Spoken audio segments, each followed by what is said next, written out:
Oops, there we go. And then I gotta turn on my Discord sounds. There we go, we're back. Hello everybody, and welcome back to Rise of Tiamat, Session 7. Here from the start, Jackie Chart. Very nice, Jackie. Welcome to the stream. You'll see that we have some fancy new emotes for followers and subscribers. They are adorable. My wife worked on those.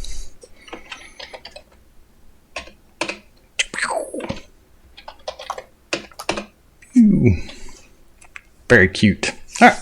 So, yeah, here we are. I think, can everybody say something? Hello. All right. We're good. So, where would we like to start today? I guess with the recap? I have notes, but if anybody else would like to go first, I'm certainly happy to let that happen.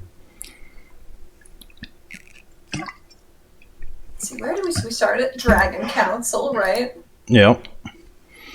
And some of the supposedly good dragons were being a little uppity about helping the world. They're like, oh yeah, they cursed us with a Draco rage. It's like, well, were you being fascists? I don't know. Shut up. No.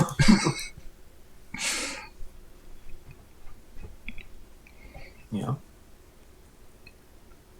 Well, we met with the Dragon Council, and we gave them arguments as to why they should actually intervene and help with this war. I think we handed over one of the dragon masks. Mm-hmm.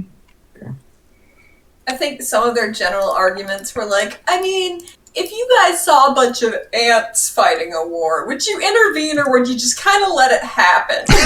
It's like, okay, rude, first of all. Second of all, they're going to come for you too. You want ants? That's how you get ants. These ants are summoning the evil god of dragons, okay? It's different. It's different. It's like if the ants were summoning your neighbor that you hate. Get out of here, Tiamat. So there was a major representative of every one of the dragon flights there, or at least the metallic dragon flights, which are the good ones. There was Eleuthera of the Brass. I think that's the only one whose name I actually wrote down.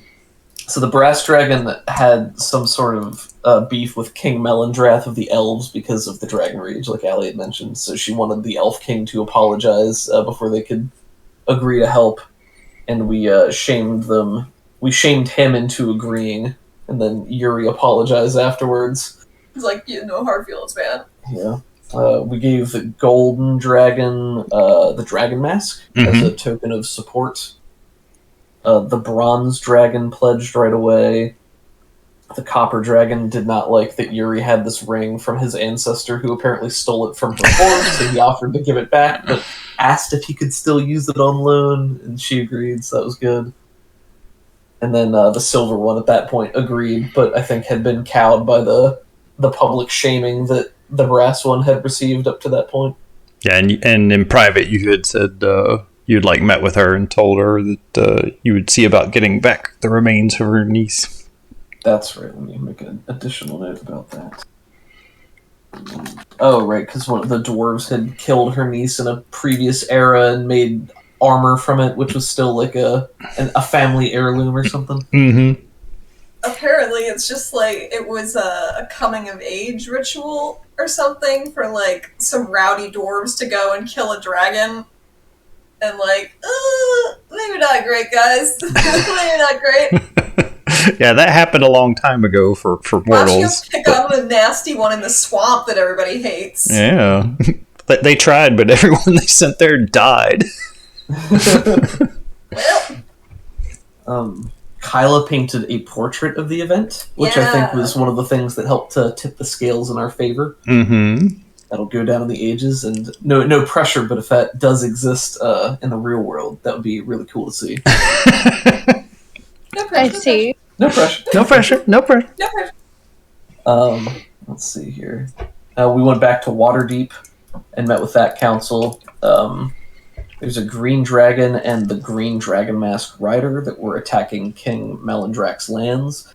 I have a note here that says, if we do this, he will apologize for the Draco Rage. I don't know if that was a wishful thinking note on my part or if he actually agreed with that. I don't know that he agreed. I don't think he did. I don't think we talked to that guy yet, did we? No, you haven't. Like, as soon as you guys... Envoy, right? As soon as you guys landed, the druid guy, I forgot what his name is, but the guy for the Emerald Enclave sent you off on a different task before you could have a chance to report.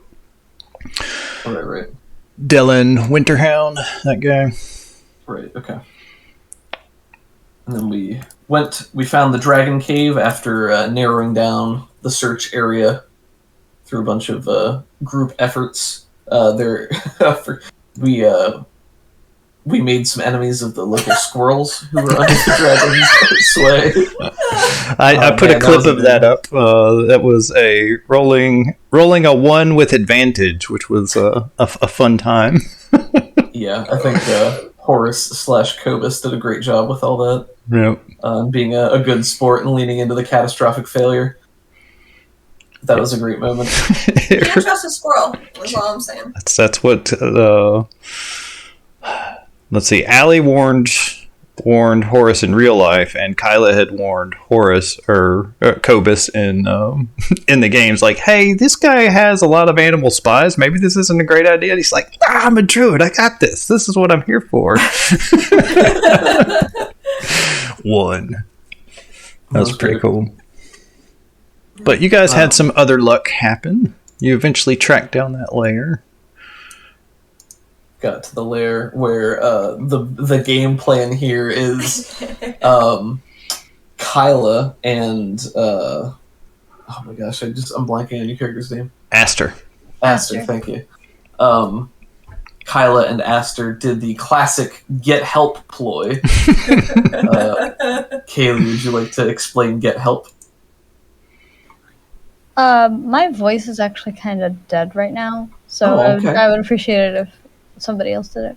Sure. So, get help is great, because it's all a lie. You go in, sometimes in disguise like we did. I talked in a slightly deeper, bad Russian accent for the duration.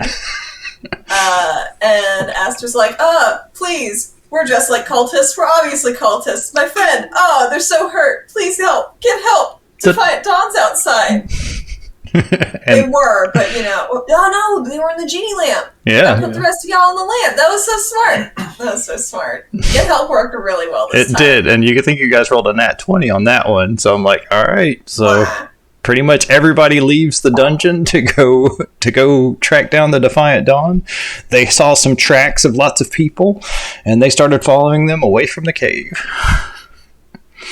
Kyla's nat 20 on deception, which got her a 28.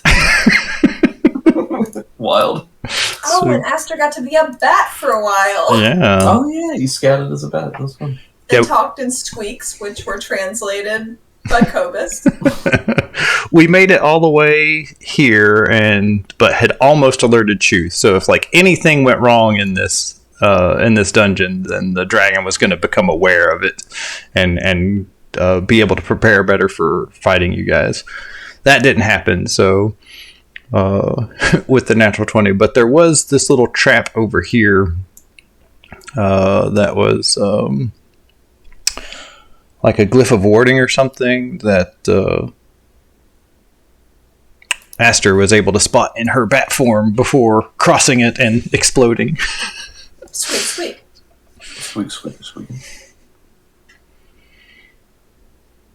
And then you guys were left alone in the chamber when Chuth erupted from the water along with Neronvain. And they're like, get out of our way. You should be fighting the Defiant Dawn. And he's like, about that. And Aster shoved a movable rod into Chuth's leg and activated it, so Chuth's kind of pinned in place right now. Gotta be pretty metal when he gnaws it out. Alright, so that's where we started. Does everybody want to drag themselves out? I think some people are still in the lamp. I pulled Cobus out just because. Yeah, I think I need to pull myself out. It's my Probably broad help shoulders the- that just get stuck in there. Would probably help if I logged into the roll 20. Why is Taisho so tiny?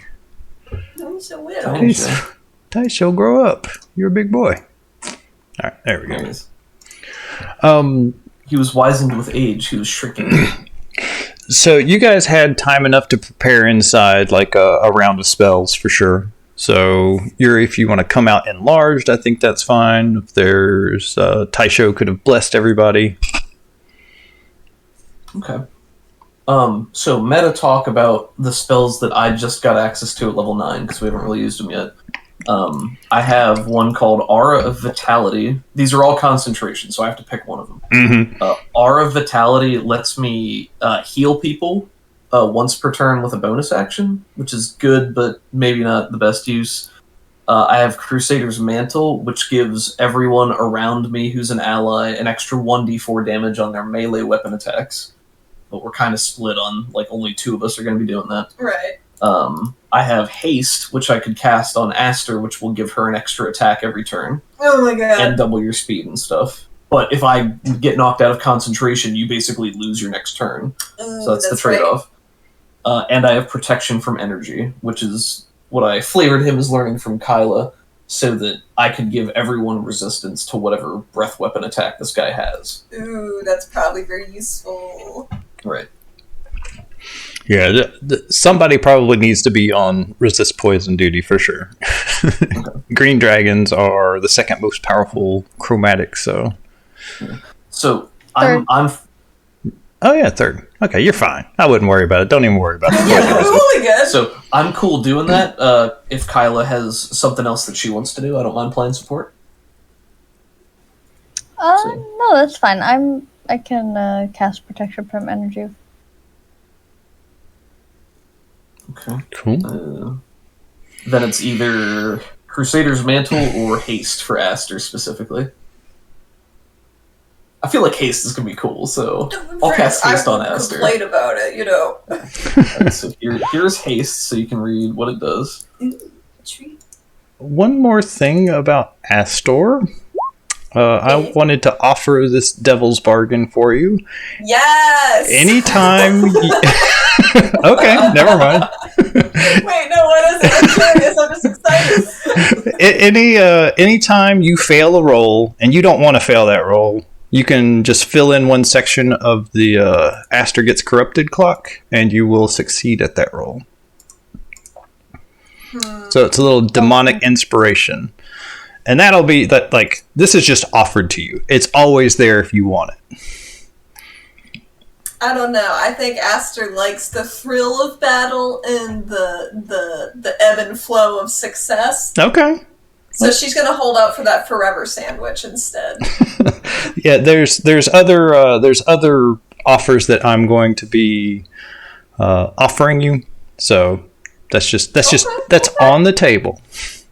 Just saying, if at any point you decide you do want to use it, you can. Okay. Be like, man, that was But if I- 97 damage worth of poison, and I just failed that saving throw. Yeah, I kind of want to succeed there. Oliver's my new character. Whew. Woohoo. That is what he says. I've been a polymorph dragon all along. Who? Oops, it did the thing again. Well, I'll just mark that down. All right. Well, you're right now. You're at 2 out of 8 ticks of being corrupted, so you got plenty of free rolls. If I you got wiggle room. got some wiggle room. All right. So I guess we'll start this with some initiative. I'll roll for Cobus and Taisho. Cobus is evaluating.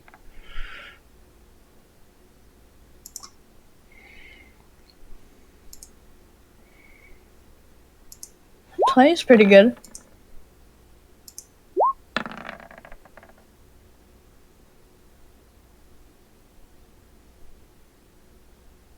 Oh, whoops, I need to... How do I add somebody? There we go. Initiative. Acceptable. It'll do. Do I go before or after the dragon? Oh no. Looks like everybody goes after the dragon. Oh no. Well. It was a good run. That's okay. And oh no, lair actions will go after me. Yep. Bloop. Hey, I can talk as the ballista. So, I'm not saying that we're in a bad position right now.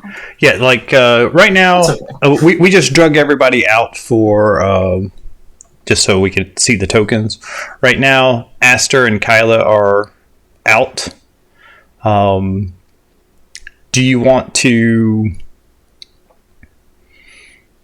I think Aster has the lamp, and everybody's inside the lamp right now.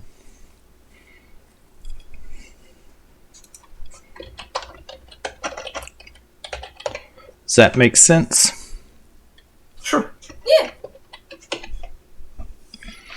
So, do we get to choose to come out on our turn, or Yeah, you could what either. rules for coming out? Let's see. I don't know. We haven't done this before, so this is definitely up for debate.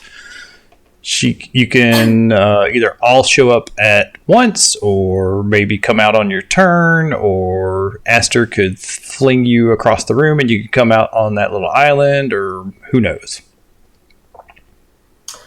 Is the dragon placed where it actually is? Like, Yeah. Okay.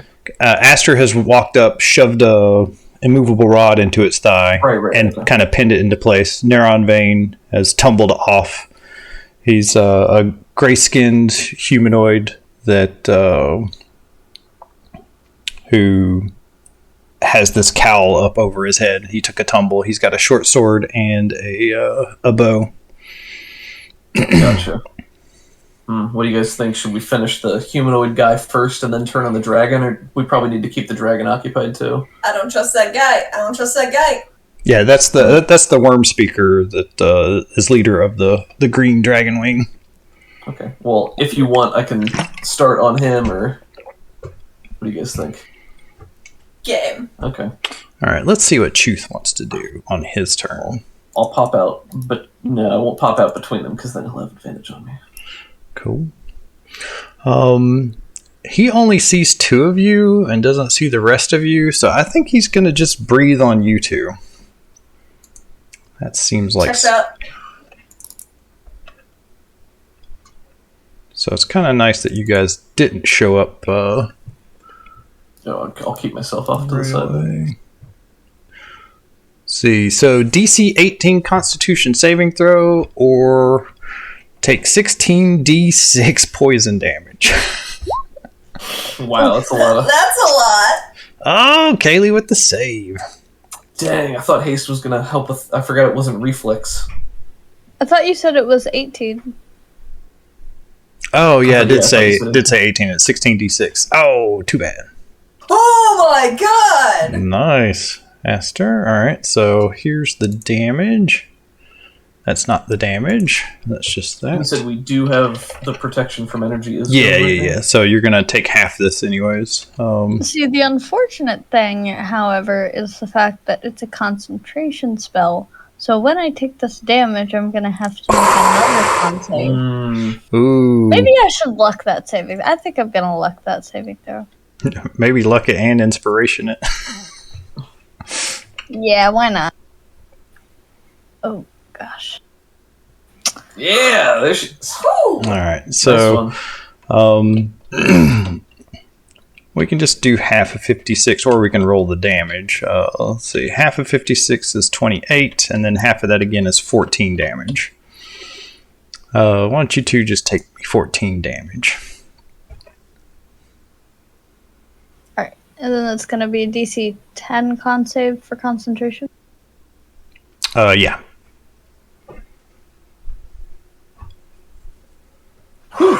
Oh man. Oh my god. I was definitely biting my lip during that one. Well done. Well All done, right. Kyla. So Chuth is gone, and he tries to struggle, but that what do you call it? That immovable rod just digs deeper into his flesh. He'll take a couple of d10. Let's see. Roll 2d10. Damage. 15. Wow. There's something with D10s and green dragons, so if we can get a lot of D10 damage on the deck. I have my Ring of the Ram, which deals damage in increments of d10. Ooh, so Cobus has a Staff of Withering that does d10s. Ooh. So how much breath damage do we take? 14 total. 14? Yeah, that's after double halved.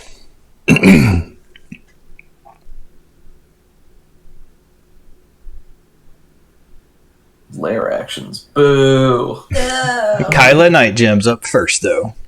Yep. Alright. Let me see.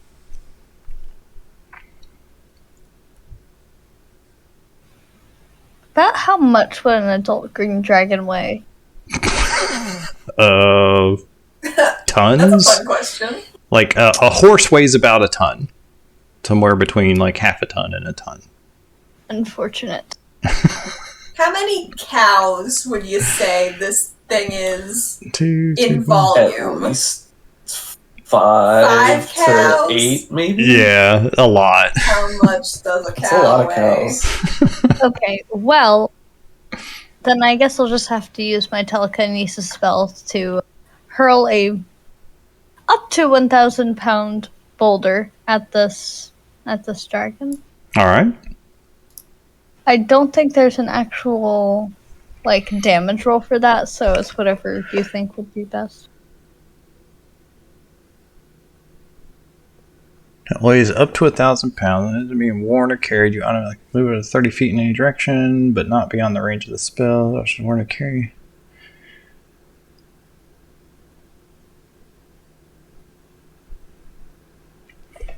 Surely. When they made the spell, they were like, there's no way someone's gonna hurl a rock at a dragon. Why would Let's someone see. do that? Surely not. Kinesis to do damage. It's weird that it doesn't have that in there.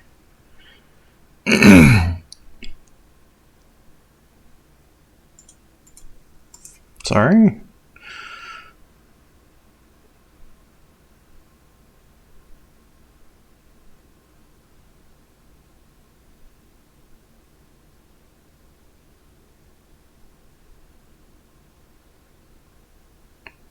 I don't know. It's a 5th level spell. Cone of Cold does 8d8. Does that seem appropriate to you? Yeah, that sounds fine. Alright, and we will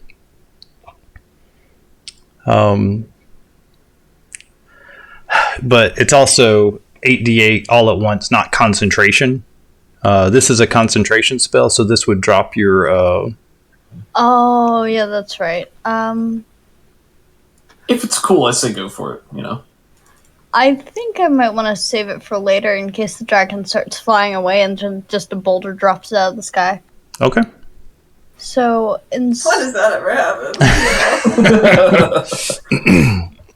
instead, I'm going to cast Polymorph and spend 2 sorcery points to turn that into a bonus action, which also lets me do something with that gem, but I'll look at that in a second. You can teleport or something. Let's see. What kind of saving throw is that for me? That is a... Why is everything concentration? Never mind. Okay. If you look at your sheet, you should be able to... There's like a little symbol for concentration. If you're okay with backdating it, I'm also fine having me have cast protection from energy, which would then free you up to do something else. Yeah, the little C to the right says whether it's concentration or not.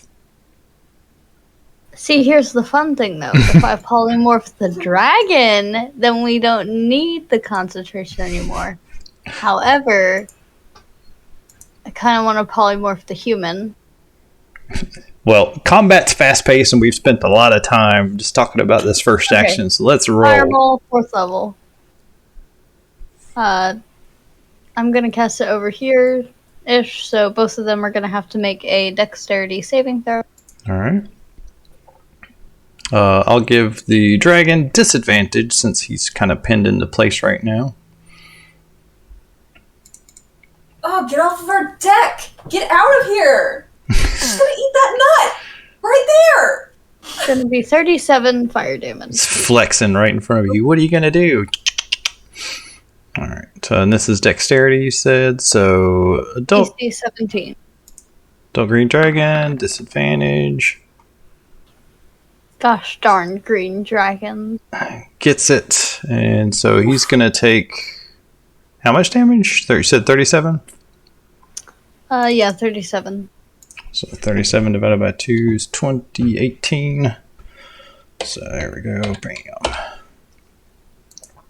He's dripping with water, and he just shields himself with his wings, and the blast of fire just engulfs him, but doesn't do as much damage as it could have. Neronvain here makes a dexterity saving throw. He's fine too. 18 damage. Well, Bam. also, what does the gem let me do, like the astral gem? I think it lets you teleport to like 30 feet or 60 feet or something. I don't know, like that. What was the name of it? I think it was like the astral gem. Astral shard, maybe? Oh, yeah. Astral That shard. sounds right. Here, I can pull up the... 30 feet, yeah. I'll give you a... I'll make a handout right quick. She'll use her move action to move 30 feet this way. We'll just say like prior to the fireball. And then she'll teleport across right to the edge here. And for her actual action, she's going to cast Firebolt on the dragon. Okay. Nice, nice, nice. I see. That's gonna miss. Oh no. Oh. That's okay. It's cool to get a free teleport though.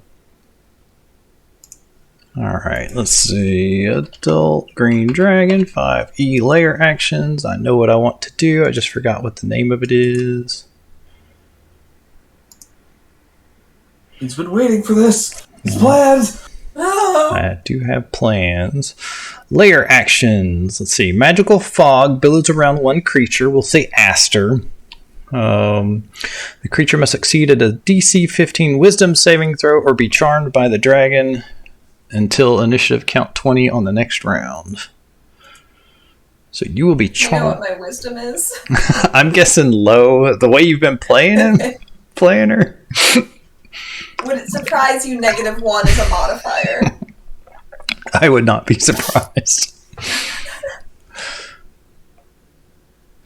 Well, shall I roll that? If you'd like, you could choose to just fail it if you'd rather. You don't have to resist it. DC 15. I want to see if she can scrape the bottom of her brain barrel for this, or maybe her soul barrel. Where does wisdom come from? Who knows? Wisdom is like your common sense, your intuitiveness, your ability Right, to gotcha. understand things naturally. Ah, so close. Nope. So you will fail this saving throw unless you want to tick up on that that clock. Could I luck it? Sure. Ooh, I gave myself 4 luck instead of taking 1 away. What a whoopsie. Oh my god! No! Super charmed. So bad. Super charmed. All right. Let's. Let's look up the charmed condition. It's not as bad as you think, but basically, a charmed creature can't attack the charmer or target the charmer with harmful abilities or magical effects. The charmer has advantage on any ability check to interact socially with the creature. So right now, like, you came in here to fight this dragon, but you remember you've been friends with this dragon for a long time. So attacking this dragon is just out of the question, and you caused it damage by shoving that immovable rod into it. And it says, "Please help me." Ooh, I should have used my dragon voice. Do it. Do you. Where's my voice mod? It's okay. I can wait. "Please help me, Astor. You have pinned me and I cannot move. And your friends are killing me." Oh, that sounds like a bad time. I should probably help with that. Okay, here I go. Don't think the voice is working. I didn't hear. Yeah, I didn't hear. Oh, I forgot to hit the voice changer. I'll do it again. It's okay. "Astor, please help me. Your friends are killing me and I can't move. I'm going to die." It's so good. It's so good. And then that thing, what I said. And then that thing that I said, yep. Let's see, Neronvain. It's Neronvain's turn. He picks himself up and had his bow out, so he will shoot at... He'll take a step back and shoot at Kyla, I think. Let's see what he do. Me? He'll never hit me. I'm an amazing spellcaster with an amazing armor class. Little Kyla Night Jam. Kyla Night Jam. Whoa, that is a lot of... What is that? Eldritch Arrow, that sounds epic. Does sound really cool. Does a 10 hit you? It does not. All right, and in that case, he will shoot you one more time with an Eldritch Arrow. I clicked the button. Computer, activate Eldritch Hour. There it goes. Oh, boy. So a crit, so that's going to be 8 plus 9 poison damage, but that's going to get half, so we'll just call that 8. So 13 damage total. To me? Mm-hmm. Okay. It's not very nice. Yeah, he like waves his hand over the arrow tip, and it glows green. And you see this like streak of noxious gas follow the arrow as it thunks into you. And you can feel the poison seeping into your skin. Wait, what about the... Oh, that's why. Because the poison is halved. Yeah. Yeah, it's like 8 plus 9 divided by 2 is going to be around 8, so I just said 13. Alright, cool. What about the third one that you rolled? It was delayed. Oh, gotcha. Okay. I was like, I clicked it a second time because I waited for 5 seconds. All right. I also need to roll concentration real quick. Oh, yep. That'll do it. Easy peasy. Why do I have a high constitution for that right there? All right, Yuri. All right. You hear like you're feeling the lamp shake back and forth. There's a little bit of tremor on the inside, and you know it's time to go. Nice.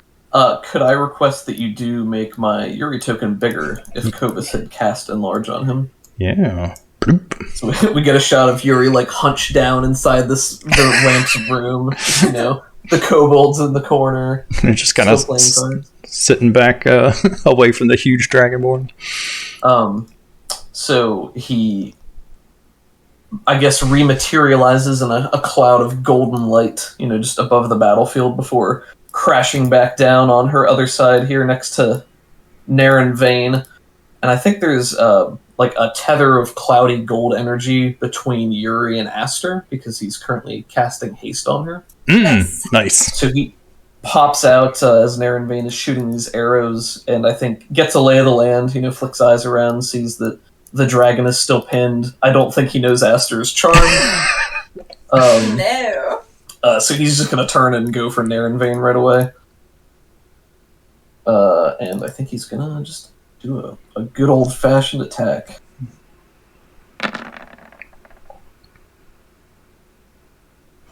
Yeah, that'll hit. It rolled my damage, but I did not have my enlarged damage on there. 1d4. Bloop. So 10 total. 10 more damage. Oh, I just rolled really bad. That's fine. And then I'm going to use my Tavern Brawler ability to use my bonus action to grapple him. I can use bonus action to grapple. It's strength athletics contested by the target's strength athletics or dexterity acrobatics. And I do get advantage on this because I'm big. I will take a 21. All right.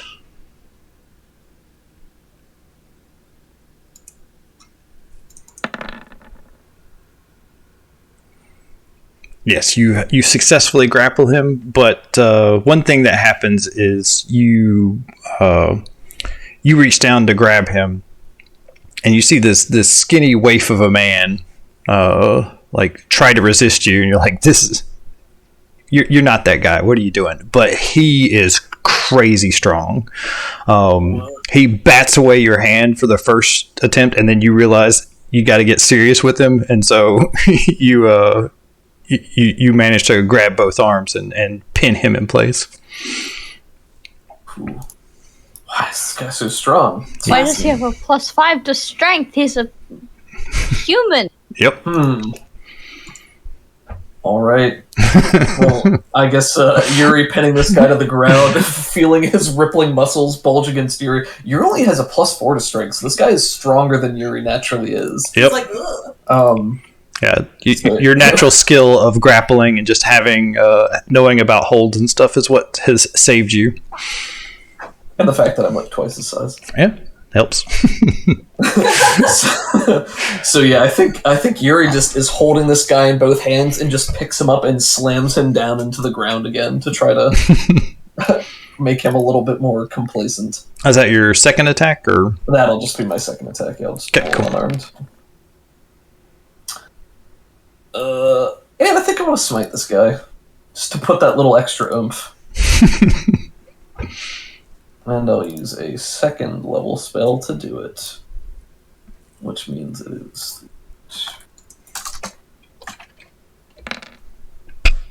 Oh my god, it's bad. I'll take it. It's fine. It's fine. See, you're the golden aura permeates around his fists as he slams this guy back down into the ground, and there's just a little of golden energy that goes out. He says, "I have him, but he's strong." And that'll be his turn. Cool. All right. Let's see. Taisho's turn. Oh, we haven't talked about who's playing Taisho. Yep. Oh, I can Aston take has over an 8, Topaz. but Okay, I'll pull up Taisho's sheet here and decide for him. I'm sorry, what'd you say? oh, Aster has an 8 for initiative. Oh yeah, sorry, I Is- skipped is you. it different because she's charmed? No. I totally skipped over you. I'm sorry. Oh, you're good.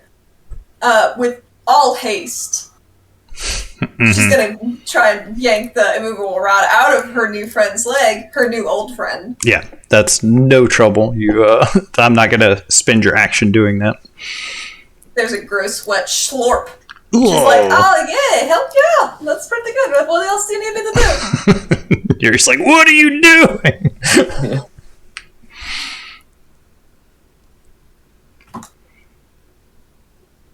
Yep. You have, but you still have your normal action and stuff. Well, this dragon's my friend, but the guy on his back probably isn't. No, he's not your friend. So I'm holding him off to the side right now. Cool. Is there like a function like gang up? Yeah, if you get on the other side of him, then Yuri would have advantage on stuff, and you would have advantage on him. Nice. Okay, I would like to rage. Nice. Rage Start- tasted. Let's see it. All right. So I'm gonna try and hit this guy as many times as I can. How many times can I do that this turn? If I've already... Is that an item interaction to take that out of his leg? Don't worry about it. I wasn't going to spend your action to do it. The fact that Chuth is now free is enough of a benefit for me. Gotcha. All right, I'm gonna attack this man. Bad. Oh, bad. So, this is the second one at advantage we've seen in 2 days. Thank you. Thank you. Oh, wow. Well, I still have 2 more attacks. Okay. With the haste, so let's see. All Let's right. see. At least her damage was 2s instead of 1s. Oh, and my rage makes something happen. I have to roll on a... Oh, yeah. Oh, yeah, your special shard, yeah.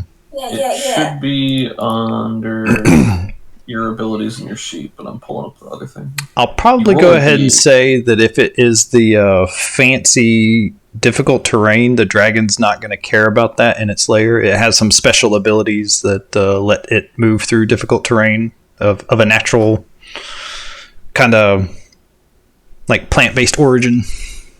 Ooh, a +1 on my AC. You get a +1 to your AC, and allies within 10 feet also get it. Dope. Heck yeah. That's pretty big. So, Yeah. All right, I already took Yeah, the my 13 AC is damage. 19 right now. And I'm gonna attack him one more time. Would you like to give that +1 AC bonus to the dragon, as Jackie suggested? I don't think so, Jackie. He's your friend, though. You know what? He is my friend. He's not within 10 feet, though. That's a shame. Does that hit? No, actually it misses. He's got an AC of 17. Dang. Well, one hit'll do me, you know? All right. Now that Aster has gone, it is Taisho's turn. yeah, I was leveling him up to 5 because we apparently did not level him up. Oh my gosh.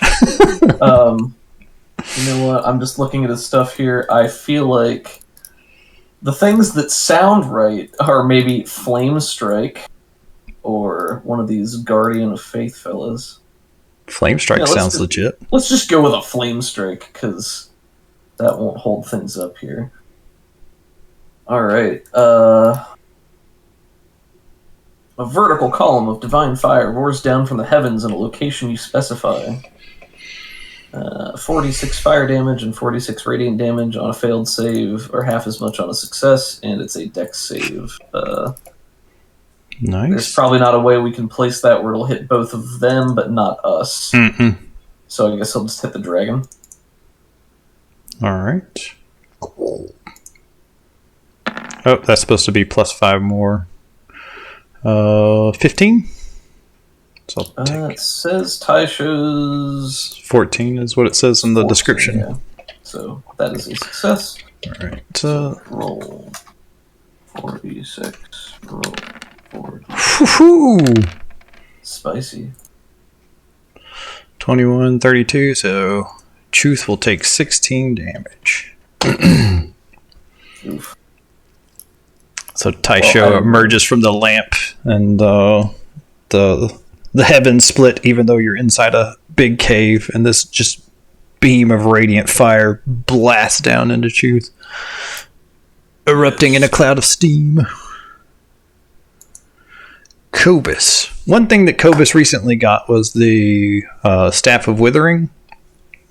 I think that's something that he might do. He can use all 3 charges all at once to smack something. I was also wondering if Dispel Magic would work on Aster.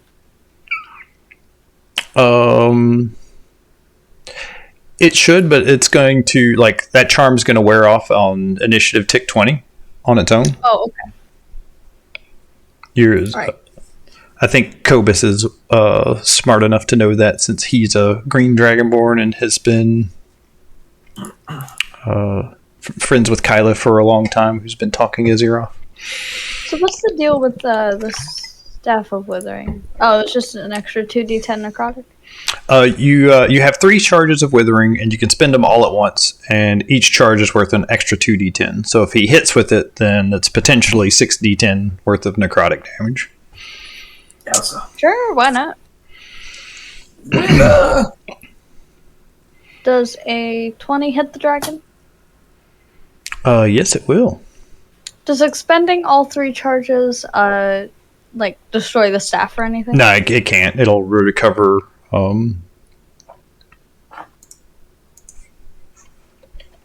30 necrotic damage plus 5 bludgeoning damage.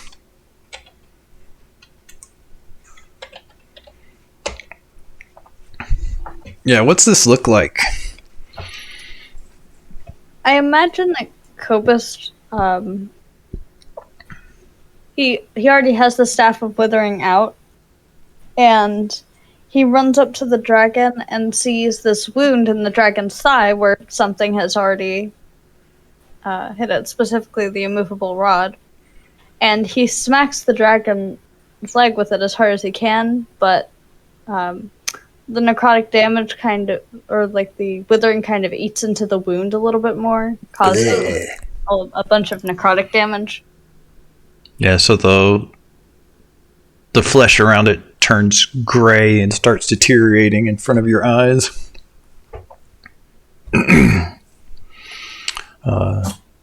Chuth calls out to the commoners, "Kill these wait. Kill these interlopers, or I will eat every one of you."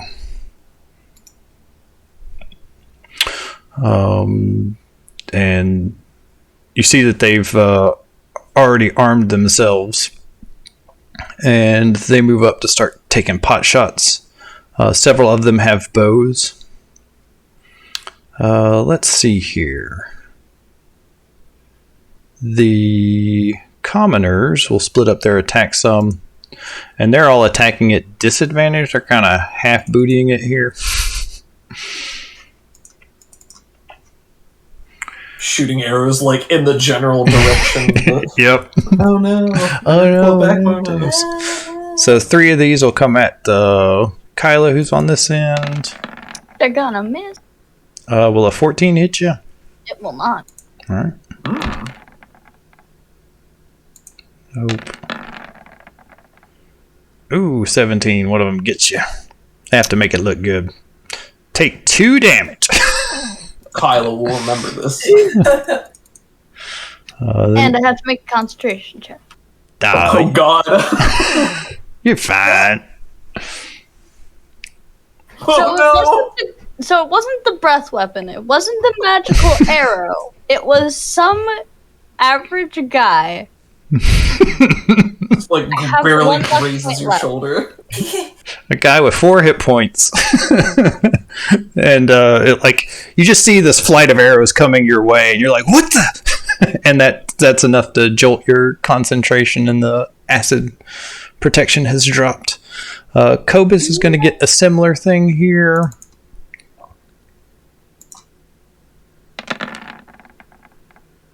Nope.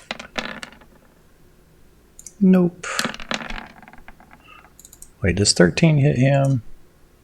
His armor class is 10? Oh my gosh, he takes 13, 17 damage.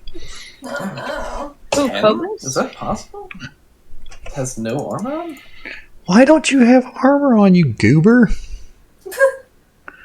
I guess when he's wild shaped as an animal, he doesn't really need it. Yeah, he does have that extra stuff, but I'll go ahead and give him some leather armor so that his armor class is 12. I don't know if that's an error or if that's intentional. It's like, nah, I don't want to wear the skin of bad things. I respect that he's lived this long, with 10 AC, if that's the case. And we need to ask him when he comes if that's correct. All right.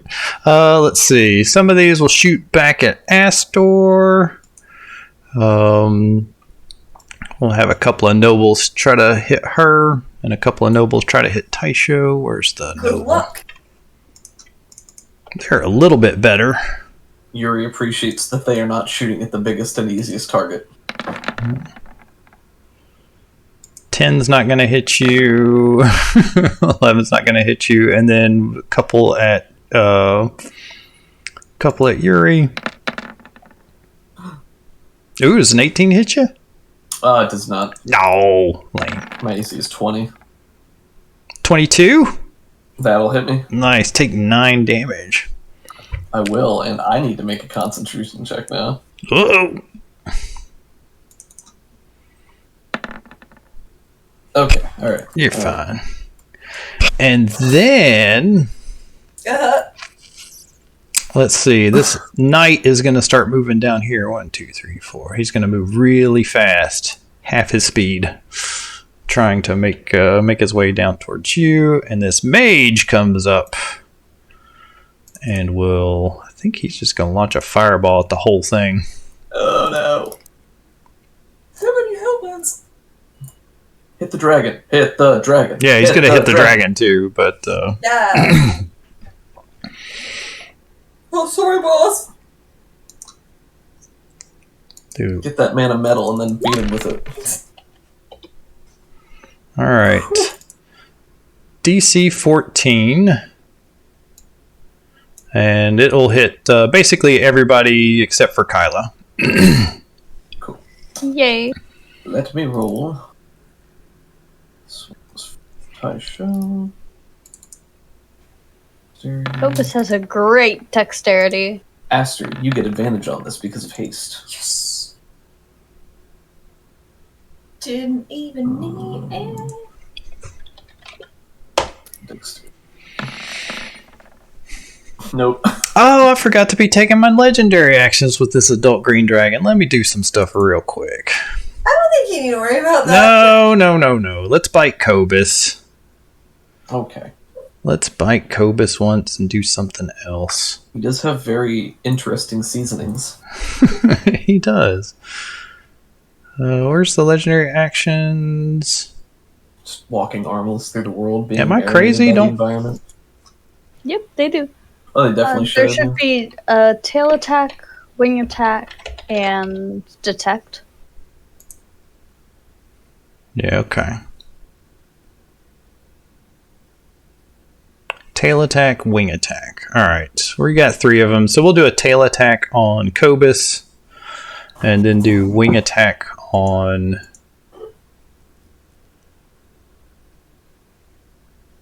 I don't see wing attack. Alright, I'll look that up here in a second. I think a 27 will hit Cobus. So he'll take 15. Ooh, and he needs to be rolling concentration for his enlarged reduced. Oh, yeah. I'll just roll 2 concentration saves for him. One's fine. Well, yes, 1 is fine. Alright. It's my Yuri getting tiny noise. Oh no! It's very similar to Pac-Man.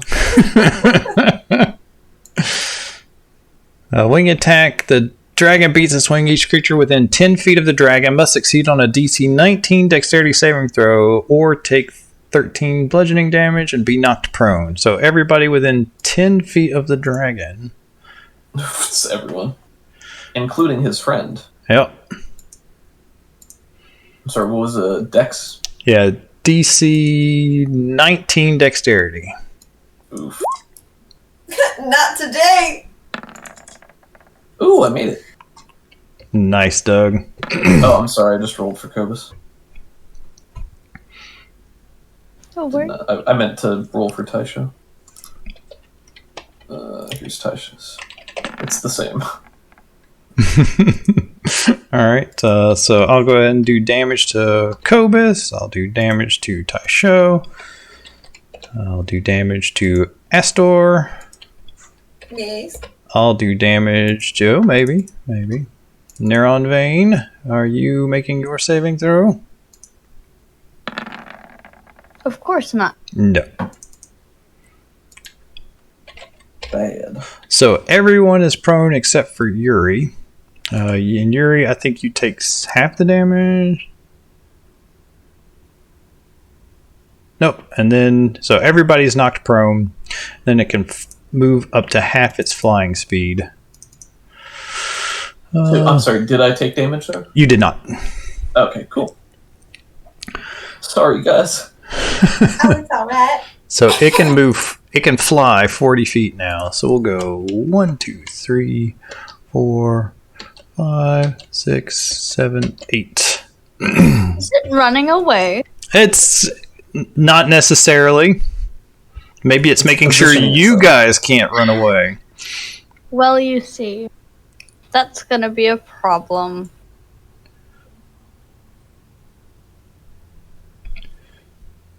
Okay. Cool.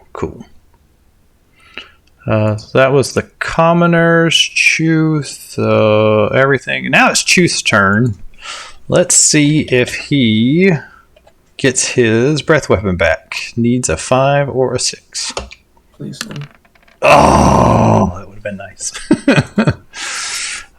Let's see here. Oh boy.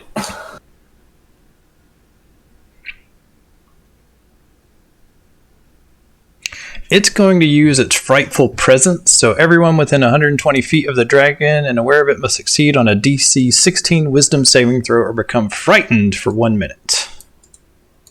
Sounds right. Nice. How much damage did we take? 2? No, you took 13. Like, everybody took 13 that, The D6 was to see if his breath weapon recharged. Gotcha. yeah. And so now everybody has to make a wisdom saving throw or become frightened, and I'll tell you what frightened does. I'm so good at wisdom saving throws. Let me see if I have... I can't remember if I have a paladin thing specific to this. Ooh, don't forget, since you guys are blessed, you get like a D4 to add to this. Ooh. We're blessed? Didn't Taisho cast that before coming out of the I thing? forgot. Oh, I've not been adding that to anything. Okay. Okay, well, I'll remember. Thank you. Wait a minute. My concentration might have been kept up then because I think I rolled a 9. Oh, yeah. Let's see if yeah, it was, I Cool. rolled a 9. So concentration is actually still up. Nice. Nice. Thanks, Taisho. That was for Taisho. I think we got everybody. Did we get Kobus? Sorry, I'm putting prone markers on everybody. I didn't do anything for Kobus.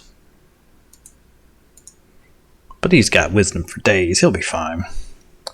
So, who failed? Taisho's good. Aster, not so much. So I failed. Or I failed the wisdom save, not the...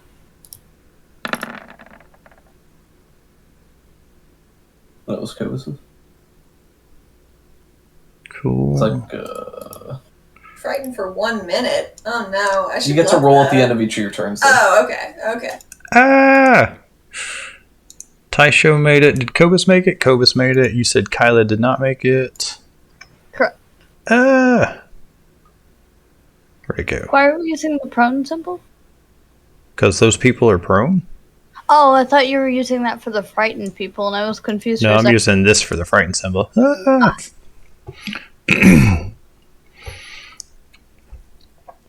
What does Chuth want to do?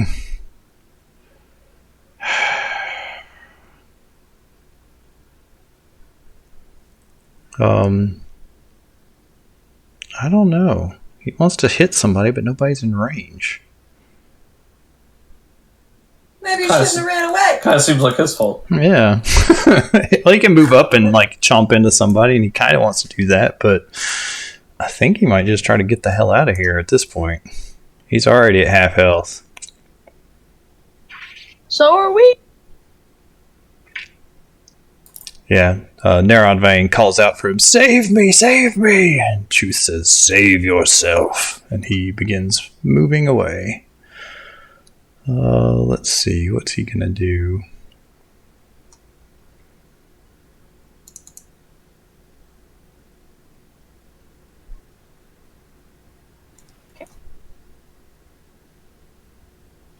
Yeah, all that stuff is melee range, so his only range thing is that. Maybe if he would have recharged his breath weapon, he'd have been all about it. 1, 2, 3, 4, 5, 6, 7, 8. He'll move to there. Kyla Nightsham. Well,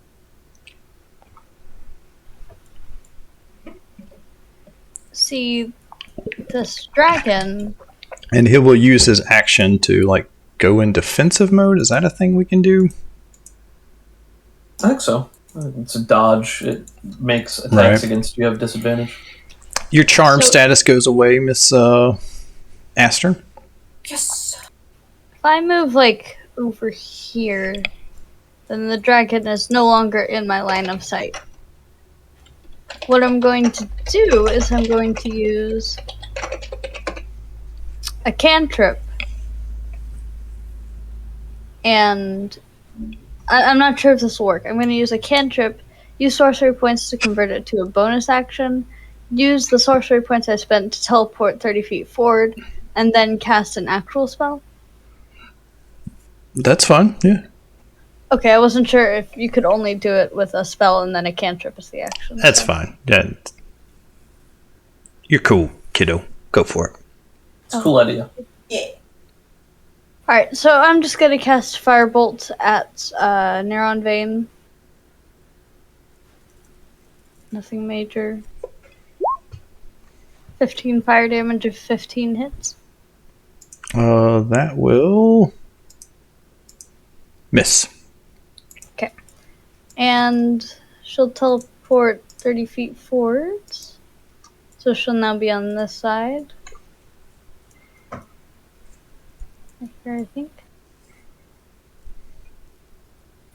And she'll move here and then to here.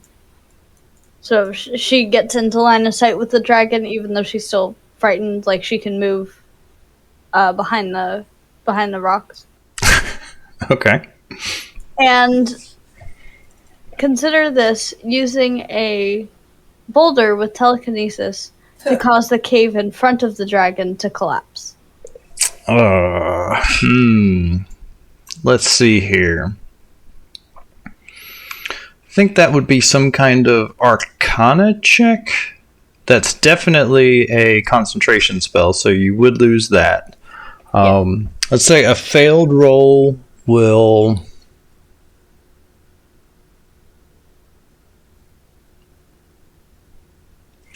Here's what we'll do on a failed roll. You can either succeed anyways and choose breath weapon automatically recharges, or just choose to let it go. Another thing we could do for it is it causes the cave to become unstable, and then stuff starts collapsing. Cool. That might be. Yes. All right. Well, maybe those commoners shouldn't have shot arrows at us. An 18. All right. I didn't set the DC yet. I like to do that before the roll, but I think that would be enough to make that happen. So you want this cave to collapse in front of Chuth? Yeah, like right about here. All right. So now this is officially a fight to the death. Nice.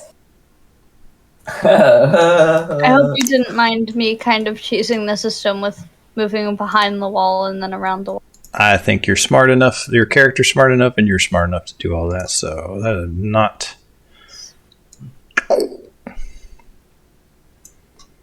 It's a visual thing. You can know they're there, but if you can see them, that's what stops you from doing it, so... Right. I think that's cool. It makes sense. All right. So keep in mind, people no longer have poison resistance. Yep. Except for Cobus, because Cobus is cool. That's true. And I would ask that you please not roll until we set the DC, but that's My bad, I'm sorry. 100% okay. All right. Layer actions. Let's look at the layer actions. Can't use the same one. Have to. Can't look at use the same one that I used last time. There she is.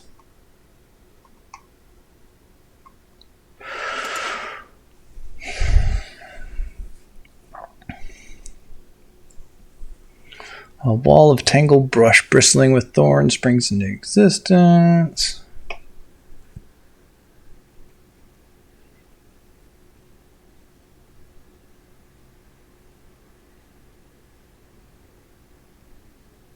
Alright, I think we'll do a wall of tangled brush within 60 feet of the dragon.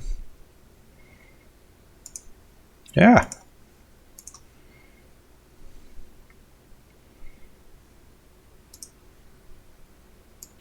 Just copy this in chat so people can see it.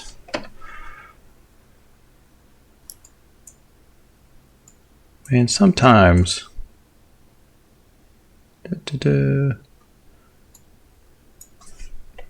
No. There we go. Okay, that's 50 feet. So you're just going to do that. It can be 60 feet long. Oh, it could be 120 feet. 60 feet long. The wall is up to 60 feet long, 10 feet high, and 5 feet thick, and it blocks line of sight when the wall appears. Each creature in its area must make a DC 15 dexterity saving throw.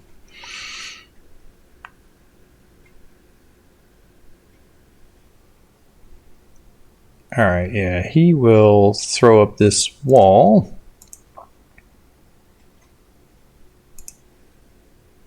Like right about there. So, Kyla, you need to make a DC 15 dexterity saving throw. Oh, that's not good. Alright. Or take 4d8 piercing damage. Ooh. 17. Alright. Or half as much on a successful saving throw. So take 9 damage. And then you get to choose which side of the wall you are on. Dragon side or not dragon side.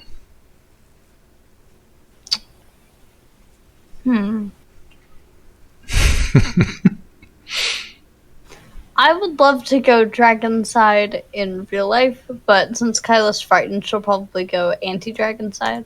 Yep. I think that's probably the right call anyways for your character's well-being. She'd be fine. Jackie asked, I thought Aster was the only one getting devil's bargains. Well, Aster has a devil's bargain to, hey, she can call on this demon for help and succeed anything. There will be like consequences for failures if people still want to succeed, because it just moves the story forward. So if she failed, but still wanted to succeed, I would offer devil's bargains to other players too. And the cost there though would have been, hey, now we're fighting in a place that's collapsing, and that's going to affect the rest of the landscape. So devil's bargains aren't just for people that are making deals with devils; they're for other fun stuff too. All right. I think it's a really fun story mechanism. Oh yeah. Yeah. Neronvain. Doesn't he have something special he can do?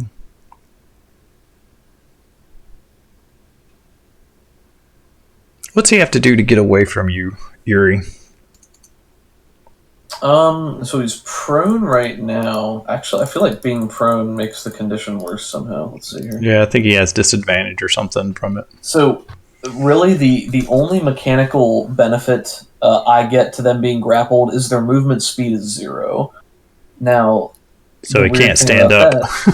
Yeah, the problem is it takes half of your movement to stand, but if you don't have any movement, I guess 0 divided by 2 is 0. Yeah. So does that mean he's just trapped prone right now? I think he's trapped prone right now. But let's see. One of the things he's going to do is do a poisonous cloud. Centered on a point he can see within 50 feet of him. Does that require like somatic components? Nope. Like things he has to do with his hands? This is just like he can create a poisonous cloud. I think he breathes it, to be honest. Gross. He's got some funky green dragon magic going on. So he breathes that. Everybody needs to make a DC 16 Constitution saving throw or become poisoned, which is another condition.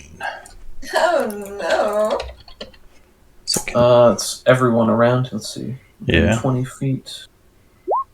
It looks like Kyla is going to be okay. Oh, I rolled a Constitution saving throw anyways. But Kyla and Kovas are not going to be affected. No.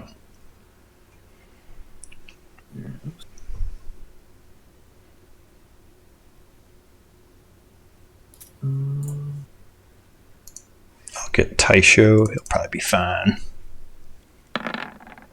That's Taisho's. Oh, you got Taisho? Never mind. Yeah, that's fine. And there's Yuri's. All right, so nobody's poisoned. So you're holding on to this guy. You're squeezing him, and just this cloud of noxious vapor erupts. It stings your eyes, but you don't suffer any ill effects. Then he's going to try to... I guess he's going to spend one attack trying to break free.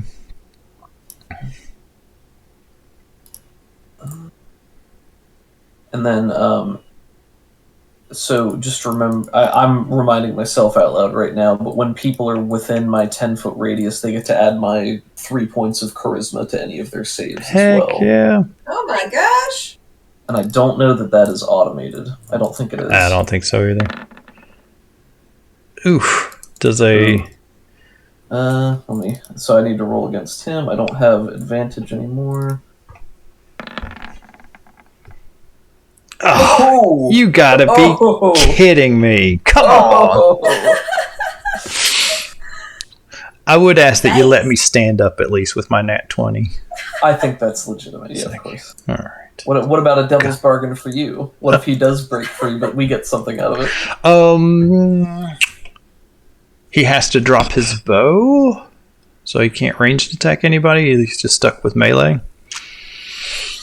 What do you guys think? I'm up for another devil's bargain. I think that he rolls a natural 20. It sounded really salty, and I promise I wasn't trying to be. Like, my voice right now is off, as you can probably tell. Okay. Yep. I'll drop the bow. No range. I think no range attack makes Sure, sense. let's let him drop the bow. That's fine. Now he can't hurt people with low ACs and has to fight all the people with high ACs. And then he will, I guess since he's standing and Aster's prone, he'll attack her. Yeah. J'accuse. That's I know, right, Sue. Sue. So this will be at... Will an 18 hit you? I don't think it does. You do get your +2 from the haste still. Yeah, mine is a 19 currently. Oh! All right. Sorry. All right. So, because you're +1 from your wild magic. That's what did it. Yeah, That's pretty awesome. cool. Unless there's something oh, what was that wild from magic the- effect that was supposed to happen? Oh, It's the it was +1. I up see. here in the chat. Oh, okay. Where to go? I thought that was just something that happened with your rage, and okay, I gotcha. Until your rage ends, you are surrounded by multicolored protective lights. You gain a +1 bonus to AC, and while within 10 feet of you, your allies gain the same bonus. Nice. So that was caused by her rage. It's just the effect she gets from her rage is randomized every time she uses it. Wild magic. Wild magic. But yeah, this guy, you have him pinned down, and he just like he doesn't have muscles to bulge, but he almost breaks free. He's like just shy of breaking free when you clamp down on him a second time, and he has to drop his bow in order to stand up, and then he swings down at Aster to try and put some damage into her. But these protective moats deflect his blow. Yuri, it's your turn. Alright, so this guy's just sort of hulked out, you know. He had this guy pinned on the ground, and this guy shoved his way up, broke free, and is now trying to stab at Aster.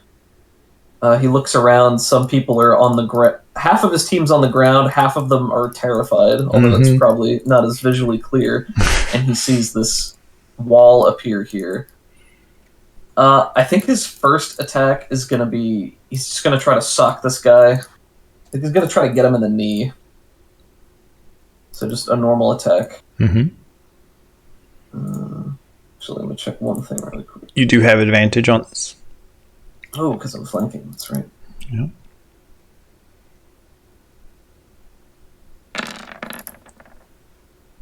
Oh, that should not have some of my bonuses. I don't get any of that bonus damage, actually. Okay, so just 9. Wait, yeah, because he's no longer grappled and I'm not big. No, he's still grappled. He's just standing now. Oh, okay. I'm sorry. So just take the 1 extra damage, so it's 10. See, he just tries to get this guy in the knee to put him back down. I think he's going to turn over his shoulder. He's going to see this wall of green come up, and he's going to use his breath weapon to just try to carve a line pass through it. Mm-hmm. So if people want to get through, they can. Nice. All right. It's a 30-foot line. Wait, is it a line of like poisonous gas? Is that what the green line is? No, that's a line of vines. brambles and thickets and spines. Oh, gotcha. So it says it's weak to fire. Mm-hmm. It's green, so let's see here. No snapping. A 30-foot line somewhere. He'll try to get it right by Kyla so he can just, open up a path for her if she wants that. Oh, Kyla, you get to try to make a saving throw to not be frightened anymore. Oh yeah. Fear? What's that? I don't know what the. Oh, it's an 18 DC, right? Something kind of high, yeah. 10 fire damage. Is that enough? It's not even enough. Oh wait, no, it is vulnerable. So that'll be 20 damage. Where the heck is this at? Is vulnerable 50% more or 20%? I think it's 100%. I think it's twice as much. Yeah. Well, luckily, even if it's only 50% more, it's exactly 15. Nice. Yeah. So you burn a little hole through it if people want to go through. Single file line, just in case.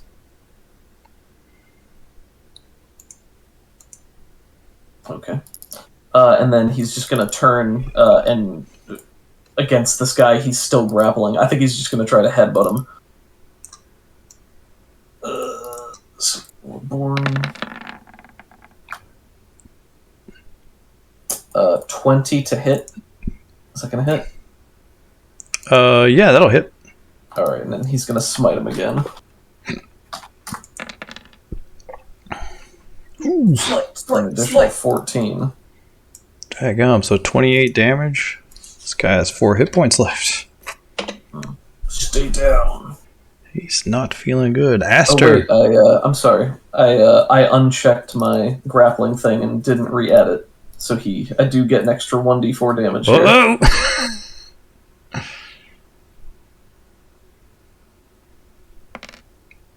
No! He has 1 hit point left. Curses! Wait, Neronvain does? Yep. Oh, can I... Can we sorry. actually knock Neronvain out instead of killing him? Maybe. That's a thing you can do. Can I ask something here? It's okay Sure. if the answer is no.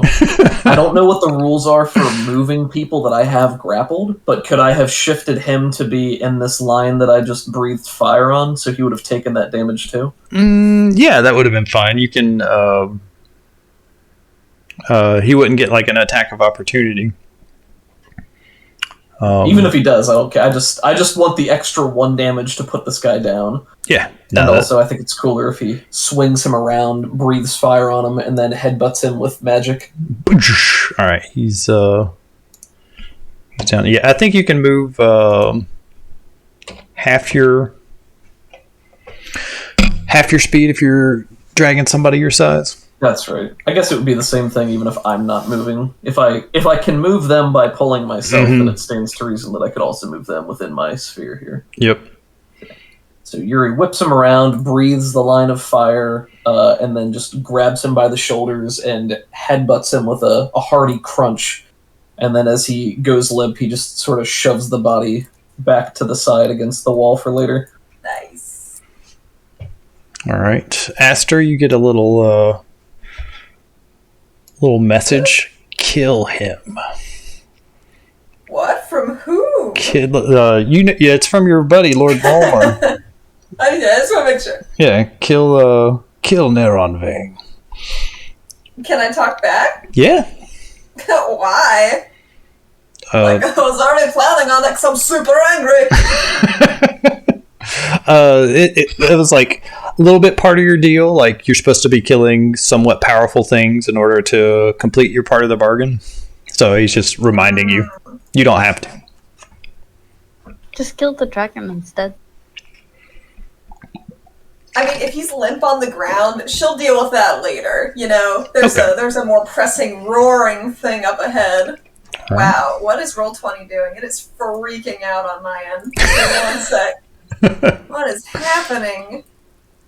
Too many condition effects. Maybe, I don't know. Okay, I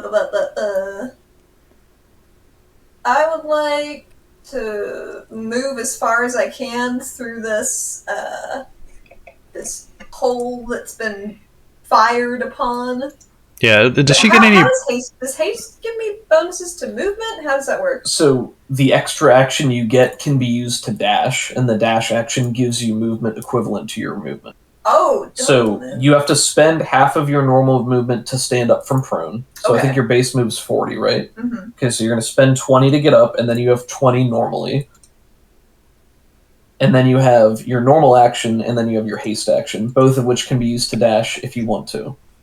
I do. So you could move a total of like 100 feet if you used everything to run.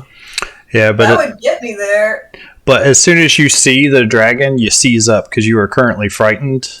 So you'd make it to about here, and then you could use your... Do you have like some sort of javelin or weird thing? I have a javelin now. Yeah, I'd love to do that. Can I get to about right here? Yeah, that's good. And I'll launch a javelin. And since you're frightened... oh, wait, can you not attack in the target of your frightened thing? I don't think you can. I think you're scared of it. Oh, wait, no, that was charmed. Frightened, you just have disadvantage and can't move towards him. Would that still count as moving towards it? No, like you can't. If you can see it, you can't move towards it. Like you knew it was around this area, and now as soon as you see it, you're like, "Oh crap! I remember why I didn't want to do this." Gotcha. Well, I will use my remaining action to toss a javelin its way. Nice. Does that do it? Let's see. A disadvantage? No. A natural one will unfortunately miss. Yeah. So this is your normal javelin, not your javelin of lightning. So you did take the javelin of lightning, right? Oh. I'm pretty sure I added that. Yeah, I did. Yeah, you could like attack behind it, and then it would just take some lightning damage no matter what. Yeah, that'd be cool. All right, roll your lightning damage for that. I don't know how much it is. I don't know either. I just have it in my 46 maybe? 46? 4d6. Oh my god. Javelin of lightning. Yep. And it gets to... Welp! and it gets to save for half of that. Could I luck my damage? No. Dang. That's okay. No. I'll be cooler next time. So you hurl it and speak a command word. What's the command word for your javelin? Does onomatopoeia count? Of course it does. It's magic. It's magic. It's the intent. What if the command word is onomatopoeia, but it accepts any kind of onomatopoeia? I think it was enchanted by a pretty tricksy wizard then. All right, so I got to roll a saving throw for him. Where'd it go? DC 13 Dexterity.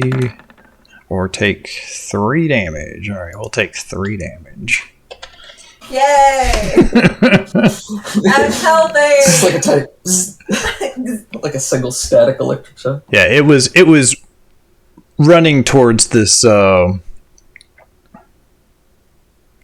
this cave exit when the entrance collapsed and you come around the corner and sling your javelin. It skips off its hide and it does like a little bit of damage, and it just wheels its head back around over you and makes eye contact with you, and you can make a saving throw to try to not be frightened anymore. And Ty shows up. That's wisdom, right? Yep. All right. Taisho is going to use... Man, Mass Healing Word is not a very efficient spell. Mm-mm. But maybe it's what we need right now. Domain. Sorry, I should have been paying more attention. I think he needs to do something useful. Oh man, he can use Crusader's Mantle. Not yet. Okay, I'm gonna have him use Mass Healing Word just because it'll get everybody a little bit, and everybody's a little hurt. So he'll spend half of his movement to get up. Since he's starting next to Yuri, he gets a bonus 10 movement speed. So Nice.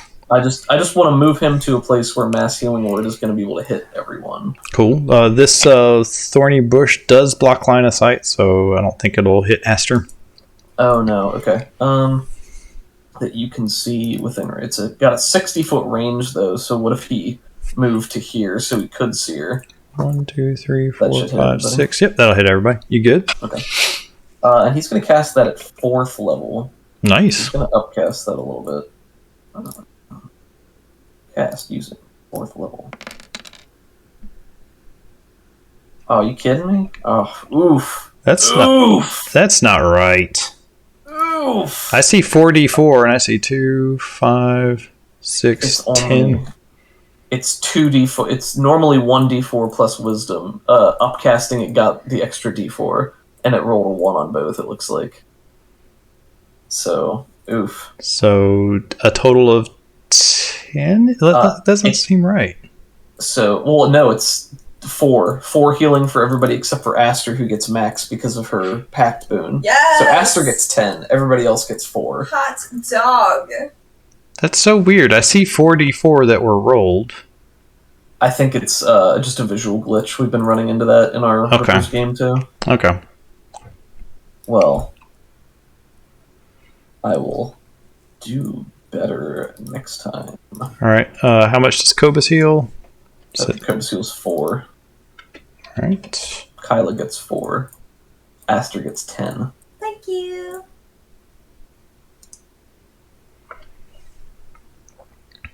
And he's no longer prone. I'll take that off of him. And I've lost my turn order. Did you add your 10 health? Mm-hmm. Okay. Thank you. Yep, she was at 71 before. There's turn order. I could not remember. Cobus. Let's look at what Cobus's spells are. Light, freedom of movement, cone of cold.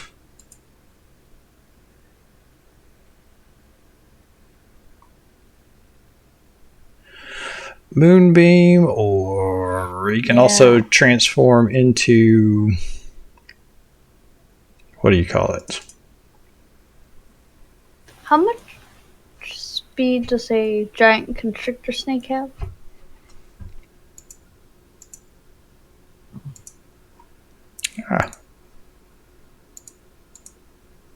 I have the sheet here. Okay. I'm looking. It's like it has a speed of 30 feet only.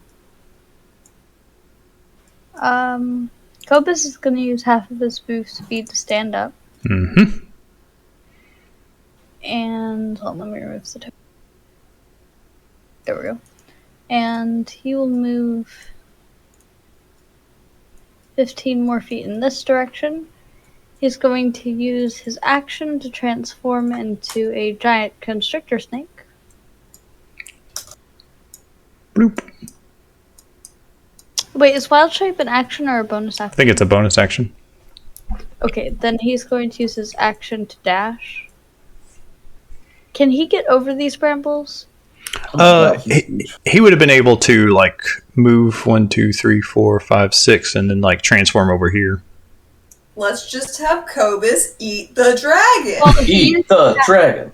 Eat the dragon. He used half of his movement speed to stand up from prone, so... Yeah, but you said you also wanted to spend 30 feet to dash so he could get there and then do the wild shake as a bonus action. Sounds good. All right. Commoners, they can't really... They can hit Yuri and Kyla.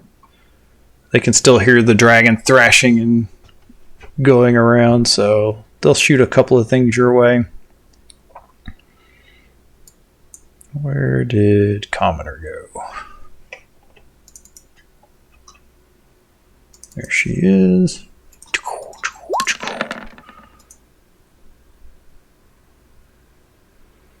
Yeah, none of that's going to hit you, Kylo. And who else is still out this way? I am. Yuri. So yeah, they launch a flight of arrows your way, but none of them are going to hit you. Yeah, could be a mild irritation that disrupts my concentration. You never know. I'm not gonna roll it. The mage, can he do anything fun? I think he's gonna launch another fireball. Burn the wall. Yeah, it's going to both burn the wall and you guys, so it's gonna basically disintegrate the wall, but it's also gonna do a little bit of damage to you. Let's see. No. Fireball.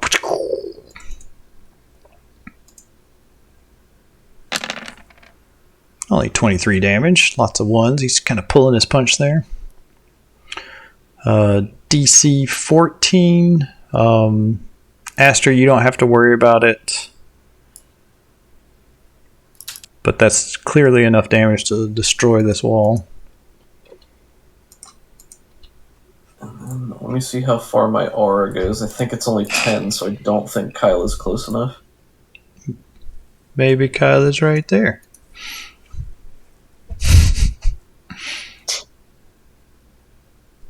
Yeah, that's fine. Yeah.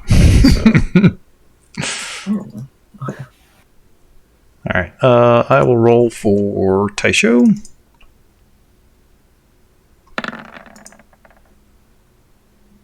Nope, bad. I'm just going to take the full 23. Oof! And I have fire resistance because of my heritage, so I think I will take, 11? Mm-hmm. Rounded down. I appreciate you allowing me to move one square over. And Kaylee, don't you get like some sort of fire resistance also? Being the dragon-blooded sorcerer? Yes. Well, I think I would have had to spend sorcery points to get it. My bad. Yeah, I don't think I would get it. But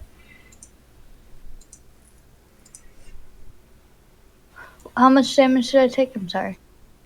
23, unless you made a saving throw, in which case 11. Alright. Does Neronvain take any damage from that? Oh yeah, he does. He takes 2 death saving throws. He'll do 1 death saving throw.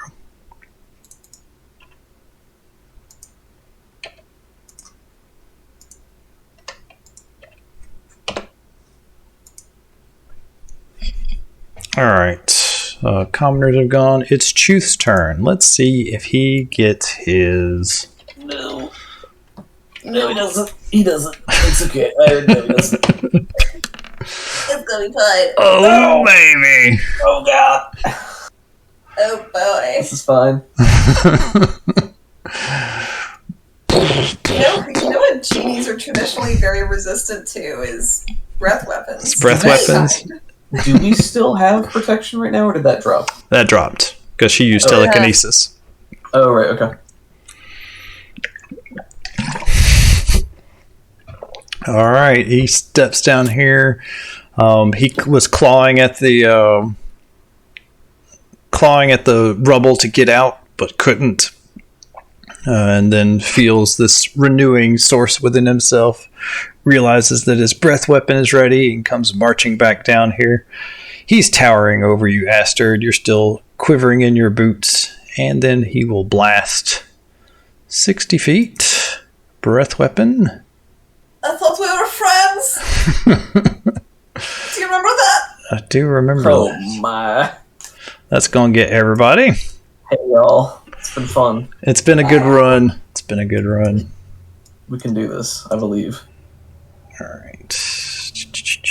Where'd he go?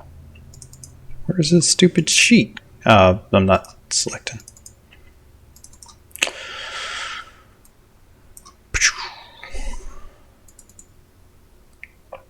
So, everybody make a DC 18 Constitution saving throw. All right. Jesus. Okay. All right. I'm gonna use an inspiration on this.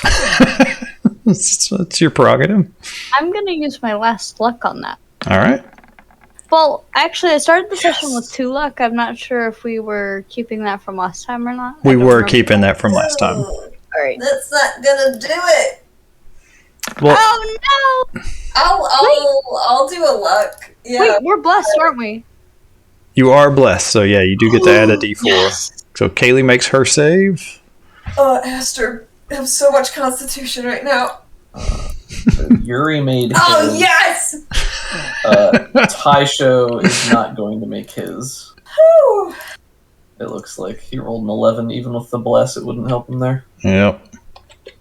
So I'll I just do 56 damage to him. Bam, he's down to 11. I'll roll for Kobus. The cool part about Kobus's health is this is just extra free health. Yeah. And he gets, resistance because he's Mhm. green. Does the resistance still apply to the Yeah. snake?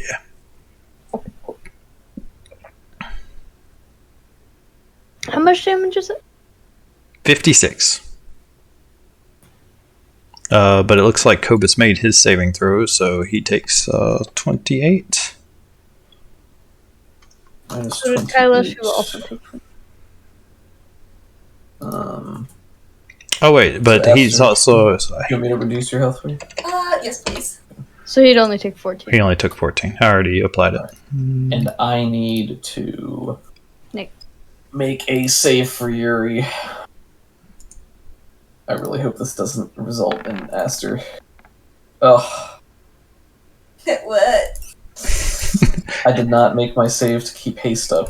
Oh, no. Half the okay. it's half the damage, right? So half of 56 is 28. You needed 14. Did you roll your Yeah. D4 for blessed? Ugh. Oh, roll it! Yes! Oh, yes! Thank you for the reminder. Yep. Well, shouldn't Taisho should probably be rolling concentration. Yeah, he's got the roll of 28 on his concentration check. Nat 20, perhaps? Ooh, Taisho looking a little rough. No. Alright, so I didn't get that bless. Let's see here. I haven't used any luck. I'll use a luck point to try to make this. So I feel like Aster losing a turn here is bad. Oh my god. Okay. Sorry. It's okay. You didn't what do you succeeded. No, because Taisho just took 56 damage and he's the one who used bless. So Yeah, but that was all one thing. So you still had bless until like the end of this, like until he loses the concentration. Oh, okay. All right.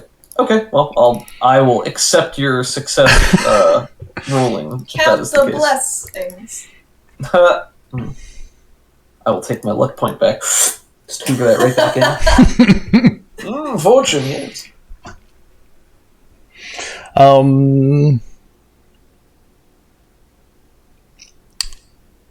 Let's see. Does the dragon want to make a deal with you guys?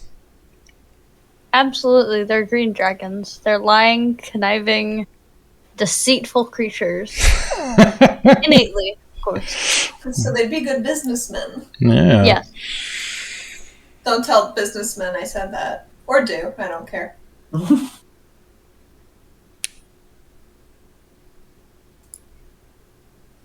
Let's see. He'll make you guys a deal.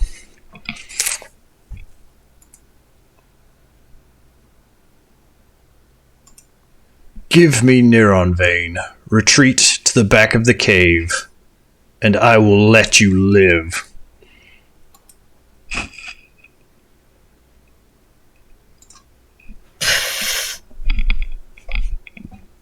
Kyle, it's your turn. Tough deal. Tough deal. For a guy whose HP bar we can't see. He's at 106 out of 207. He is at half health. Ah, we got this. Easy. What a chump. Let the record show, please, chat, that I have offered the olive branch and they have thrown it at my feet. You know what? We're a ride or die kind of group. Oh, yeah. All right. Oh, yeah. Listen, when our castle was falling out of the sky, I think we fixed that. I'm gonna cast this fun spell.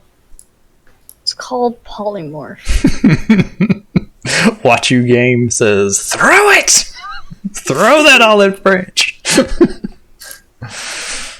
Alright, what are you doing, Miss Kyla? I am going to take the risk and cast Polymorph, but also, you know me, I'm gonna spend 2 sorcery points to bring that down to a bonus action. I'll do stuff with that in a minute.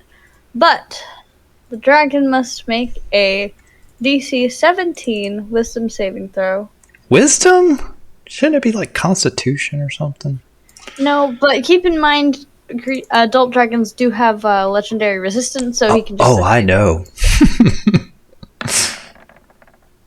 He's got a 15. That was not enough, so he will spend one of his extra...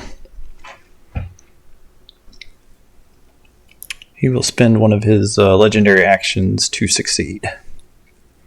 How many is he down to? 2. Okay. Aster, if you don't want to be frightened anymore, all you gotta do is fill in one of those sections. That's all you gotta do. You could also reckless attack. Wait, what does that do for me? It gives you advantage on your attacks, which will cancel out the disadvantage he's giving you. So you'll make attacks at normal. And then the penalty for that, I assume, is he gets advantage on attack rolls against you. But he's a giant dragon who's probably going to hit you anyway. It gives him a better chance. I'd love to recklessly attack. It gives him a chance to crit you more, basically. Mm-hmm. Well, Aster has lived a fine life. A short but brilliant career. So Kyla's gonna teleport / walk over here behind cover and cast Firebolt at the dragon. Do it. AC 19. Miss. Nope. And she'll just come back here for cover. Alright, that's it for her. Alright. That makes it lair action turn. What else can we do? We could charm Aster again. That'd be fun. Yeah, that'd be great. Fun. I think instead we'll do grasping roots and vines erupt in a 20-foot radius centered on a point on the ground. Yeah, we'll do this one.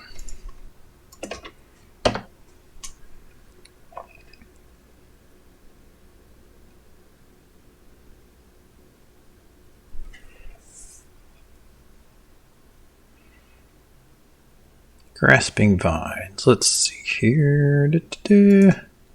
20-foot radius. So 1, 2, 3, 4. So basically this whole big section comes up. Everybody there needs to make a DC 20 or not DC 20, DC 15 strength check or become restrained. DC what strength check? 15.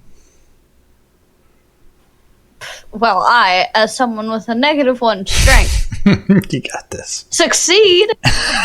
Nice. Kyla's like, get that stuff off of me. And the snake with a +4 strength. Does he have to do that? I'm going to say Kobus doesn't have to do that, actually. He's a druid. Fair. He's cool. Eck, was Aster's last turn when she threw the lightning javelin? And that was like, we didn't skip her by accident or anything? I don't think so. Okay. That sounds right. Just want to make sure. Yeah, that's right. Lots been going on, though. Because he came up and breathed and then... So many rolls, so many saves.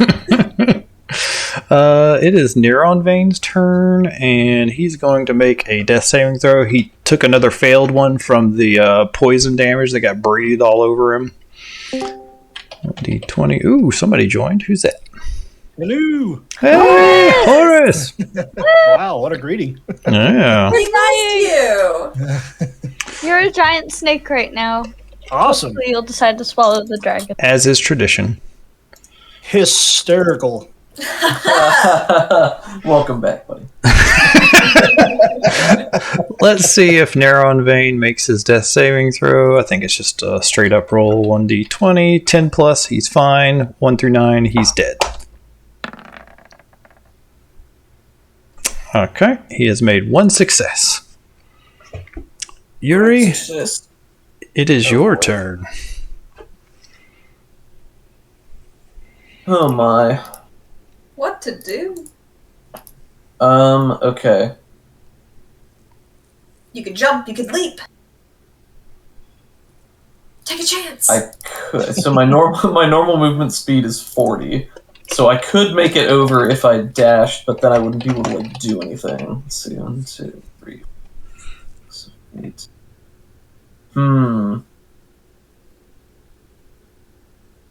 Here, use my breath weapon. I have Ring of the Ram. Ooh. I have that. Let's see here. Okay, so if I move up 1, 2, to right here. So I'm just on the edge. So 1, 2, 3, 1, 2. I'll wait here. Yuri's gonna get the lay of the battlefield. I think he knows that they're not gonna let this guy leave. I mean, is that kind of are we in an out of character agreement on that? We're not making a deal, we're fighting? Oh, we're fighting. We're not gonna let a dragon Okay, I just out. want to make sure. I'm not speaking for everybody. Look at If that that's what guy. we wanted Look to do, at I'm his cool with that. portrait. I will say that this isn't like super high stuff. This is like just an eruption of like vines and rough terrain on the ground. Mm-hmm. With a 6 persuade or with an 8 persuasion, apparently, I might be able to convince the dragon to let us keep Neronvain if it gets really rough. Let's see here. Okay. Question here. Can I'm feeling like the answer is probably no, so maybe I shouldn't even ask, but can I use But I'm a player, so can I use my Divine Smite in conjunction with my Ring of the Ram? So Ooh. basically, Ring of the Ram. Here, let me. yeah, I think so. I think Divine Smite is anytime you're doing damage, right? I think it's intended like when you're making an attack with a weapon. So rules is written. I don't even know that you can technically do it with an unarmed attack, which I appreciate that I've been able to do that here with like a shield. So the ring itself makes the attack. So Yuri is using the ring to make an attack, but none of the stats are based on Yuri. So if he can infuse it, with his essence or whatever. I assumed yes when I gave you that ring. Okay. Well, I think Yuri just wants to give him a giant no and let him know that we're not down and out yet. So Yuri is going to use all 3 charges of the Ring of the Ram, which he's not utilized in combat so far, to make one attack against a creature I can see within 60 feet. It produces a spectral ram's head and makes the attack roll with a +7 bonus. On a hit, each charge deals 2d10 force damage and pushes the target back 5 feet. That's cool. Or I could use it to try to break an object, which I was thinking. Kyla already did this because she already collapsed the cave, but that could have been something we could do too. Mm-hmm. Unless we try to collapse the ceiling on him here, but that'll probably make our situation more dire. Yeah. I think Yuri's just going to make the attack, if that's cool. Yeah, go for it. Big old spectral ram. All right. This is going to be Yuri's Hail Mary, so I'm going to use his last inspiration. Armor class 19. Roll 1d20. I have so much faith in you. +7. Roll 1d20. +7. Ooh! Nice. Okay, I'll take that. And then roll 6d10. And then I'm going to use one of his smites, because it seems appropriate. Seems pretty smart. Does he get to save any of this damage, or is this all just... If it's a hit, I think it's just a hit. It's just a hit? Alright. 3. And then +4d8 from his level 3 spell slot. Smite. Ooh. Wow. I'll take it. He's Holy at Empire State Building. Oh my gosh. 56. He also gets pushed back. 15. And I'm trying to make it like a straight shot, so maybe towards the corner here, like Yeah, you can go. clip him in so he's not as poised to. Yeah, Just watch out for all of his evil spikes. You don't want to hurt your fists. Oh no, I knocked him out of Aster's range. Dang it. That's okay. I could just, move there. no, you're You can't frightened. because you're frightened. Ah! Shit! You could just not stop being frightened if you wanted to, Aster, and just fill in one of those sections. Just, That is so tempting, I might just do it. just, just as a treat for yourself. So tempting, and Aster might do it. Okay. Well, Miss all right, Aster, is that your turn, sir?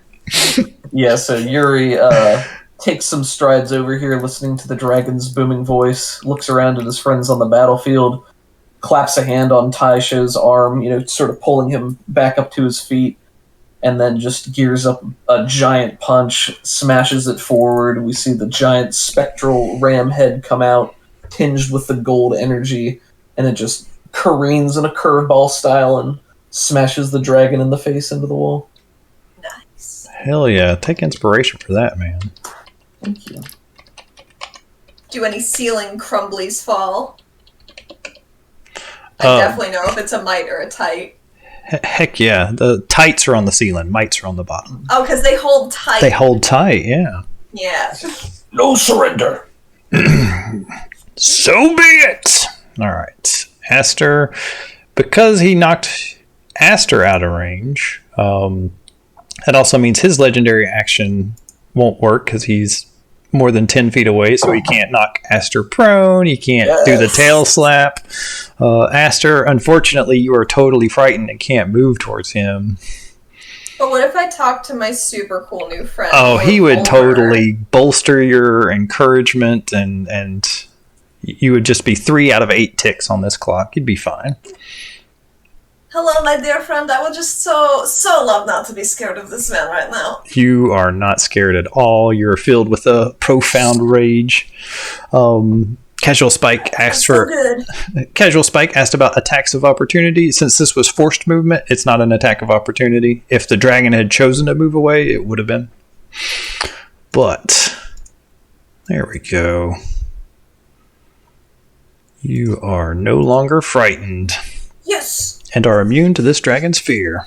Wait, I have a question. So did Yuri throw the ring at the dragon? No, he punches the air and the spectral ram came out of it and streaked across the cave and smacked into Chuth. Oh, that's Oh, epic. cool. Sorry, I didn't hear that part. That's really cool. It's cool at him. Okay, so I've moved into range. I would like to just absolutely wail on this dragon. All right, so reckless attacks. Reckless attacks. Reckless. So everything's at advantage here. You have your wounding thing. Your Yeah, my sword of wounding. Oh, I should. Why is it unticked? No, I didn't hit the dragon at all yet. I just hit the other guy. Yeah, you're fighting the other guy. Okay, so I'll tick that on there. Don't worry about it. All right, first attack. Do it. Oh God! Oh my god! What are the what? You know, Nice. I feel your pain. I feel your pain. That's the third one. Oh my god. But you get 2 more. You get 2 I got more. one this session. Yeah, already. yeah. This is my second double crit fail. Yeah. That I demonic. can't even be mad about it, you know? You just gotta roll with it. And I'm gonna That's attack again! Times like this, I wonder if Roll20's module is messing up and doing Nah. something like Nah, that. it's fine. It's Pickle, fine. I roll like this at the table. With real That's fair. It dice. does happen a lot. This just happens. Second attack. All right, 23 Yeah. will hit. Yes!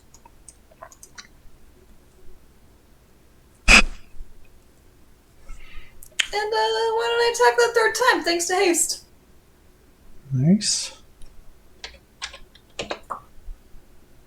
Ooh. Yeah, Is that spicy enough? that is. And he's got 2 wounds on him, so he'll start taking a D4 at the start of his rounds, right? Yes. So she runs forward on her clippy clop hooves, and she is just like a Beyblade of a woman, swirling around with her tail sword, just slashing into its legs, its underbelly, whatever she can get it within reach. But her sword does expand because it's like a chain whip kind of. It's so cool and beautiful, just like her. End of turn. You can have inspiration as well, Esther. What was your what's the name of that blade? I forgot what it's called. I have it on here just as Tailblade, but the thing that we rolled it into was the Sword of Wounding.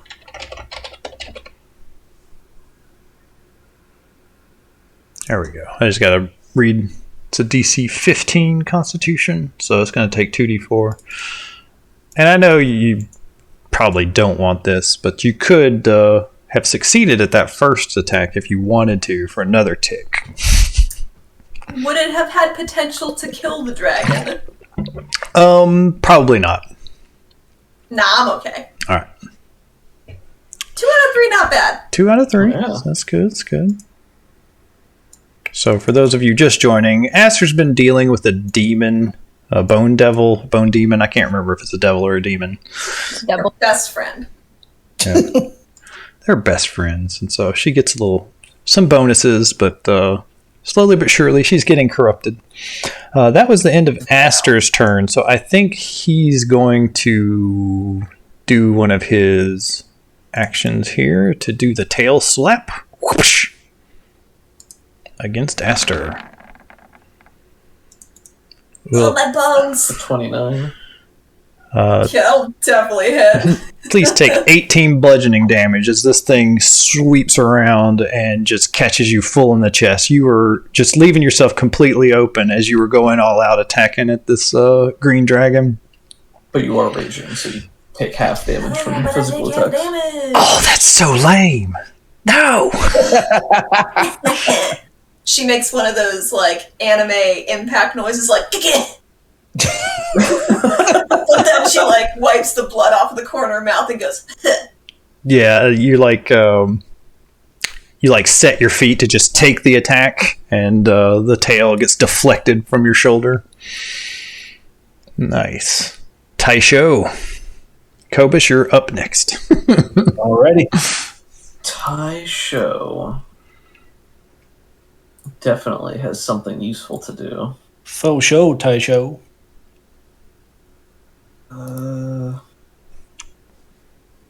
He is going to... Oh man, can you do this? I can't, it's too far away. Dang it. Well, talk to me, man. Oh, I was gonna have him try to go through the bramble patch to cast Death Ward on Aster, but it's a touch-based spell. And if he used his action to go through, he wouldn't be able to do that, so... Instead... Maybe Kobus could stretch out real long and Taisho could run across him. There you go. And so he's not running through the difficult terrain. Like Kung Fu Panda with that one snake. Oh my God. I mean, I remember. if you are okay with using that logic to get him across there, he would have, because he's starting next to Yuri, he gets an extra 10 feet of movement. So he would make a perfect straight line and make it right next to Aster. So can we just get this... Yuri's just pulled him up to his feet. He looks forward and sees this green bridge over the vines. He sees Aster going toe-to-toe with a dragon. He himself is nearly unconscious. So I think we just see him, hunched over, stumbling forward across the bridge to get up to Aster and infuse her with this, bit of fighting spirit. Gumption, if you will. Gumption, yes. And let's see here. I think that's probably his full turn, but let's see here. Yet another thing that could have and should have been cast in advance if we were thinking about it, but... Death Ward. Okay, so basically the first time you would go to 0 hit points, you go to 1 hit point instead. Okay. Yeah. I just had a thought, but it's really dumb. What is it? You can't dangle that carrot. I know. Okay, so You know about my favorite item, hat of vermin. Yes. What if someone... Well, you know how they should just try to get as far away from me as possible if I let them out. Sure. What if someone was to enlarge them? They'd be. They just caused a heck of a ruckus. I don't know what you're going for. Yeah, I don't It's know. not applicable right now. I just had the thought. and Okay, had to get it out. It's fun, okay. it's fun. So Taisho's turn has ended. I think the dragon's going to use his extra action to do a tail slap against Taisho now. Oh no, I didn't think about that. Neither did Taisho. Oh no! No! Taisho, no! Does a 25 hit you? Yeah, I think that'll hit him. Take 17 damage. I'm just going to put this out in the ether that I apologize to Stark and anyone else watching me play Taisho because I was not prepared. Not prepared. To do so. It's okay. It's alright. Makes it exciting. Yeah. So he's down. Taisho is down at 0. Alright. Go ahead and put an X over him. Put an X over him. Cobus, it's your turn. Oh, hello. Hello. I think I want to bite the dragon in the face. Alright. Yes. Can move right up to that. I've already ruled that this rough terrain doesn't affect you, cool druid. Oh, thank you. Ready. 15. How far could you move? Could you move up to like right here, I think? Then you can get advantage. Will a 15 hit? No, 15 will not hit. Is he's not prone, right? Mm-mm. Okay. Alrighty. Would you like to spend a luck point or something? Or do anything else? Sure, I'll spend a luck point. That sounds Man, good. I should have had Taisho do something damaging. That was really stupid. No. He's too wiggly. He's too wiggly. He's a you actually his just the armored plates on this green dragon, you bite at him, but your fangs just can't penetrate his tough hide. Hiss. That's Cobus's turn. And I think he's gonna use his last one to tail slap Cobus. Whoosh. Rude. Rude. So many tail slaps. Sounds like a challenge to do a duel. Oh yeah, that'll hit. Yeah, take 11 damage, Oh, sir. no. Betcha. Love that Cobus is just our own personal dragon now. Mm-hmm. It's great. Can Cobus cast Enlarge on himself so that he would be even bigger in snake form? Oh my god. I don't know. Like, I think maybe the Druids of the Moon do get something like that, where they can cast in animal form, and it just becomes crazy cool. That sounds... Yeah, I don't think they can normally cast when they're in animal form. That is true. The There has to be a spell already up. the commoners finally see that this battle is turning, and so they stop even launching arrows at you. 1, 5, 6, 7, 8. Good, we appreciate. He's ready to step out here in just a second. It is Chuth's turn. Who does he want to... Oh, first of all, let's see if he gets his breath weapon back. No. No, he does not. Oh, he does not. Alright, he's going to just wail on. He's got this mega green snake that looks easy to hit, and he's got... Uses its price present, makes 3 attacks. 1 bite and 2 claws. Let's see, how much are we going to do? About 13 damage. I'm giving him a rude gesture with my tail. And he should take that little necrotic damage. Oh yeah, he's got to take 2d4 necrotic damage from the Sword of Wounding. 6, pretty good, pretty good. Acceptable. And then he is going to, he's going to do...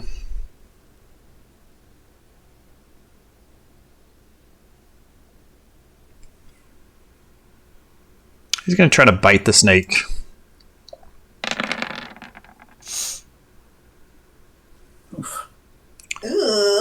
take 21 damage since you are resistant to poison. Alrighty. And then he will claw you once.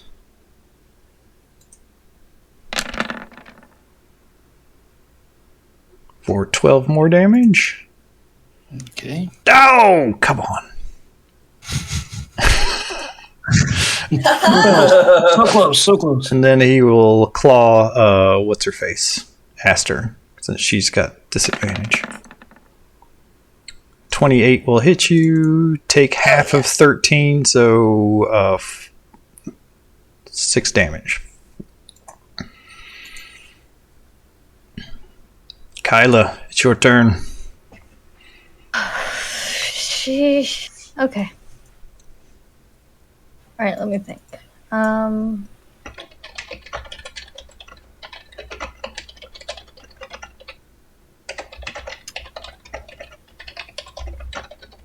If I cast a fireball on the ceiling, could that keep it from hitting, like Cobus and Aster? It would probably avoid Aster, but Cobus is the same size as Chuth. Yeah, I'm fully willing to take that consequence. Go for it. Alright. Kyla's gonna move up and cast Fireball at 4th level. Alright, let's see it. 27. I get to do a saving throw. Dexterity. Made the save, so I will take 12 fire damage. Ow! I'm down to 17 hit points. Whew.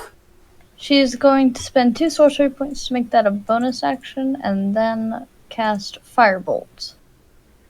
And let me check something real quick.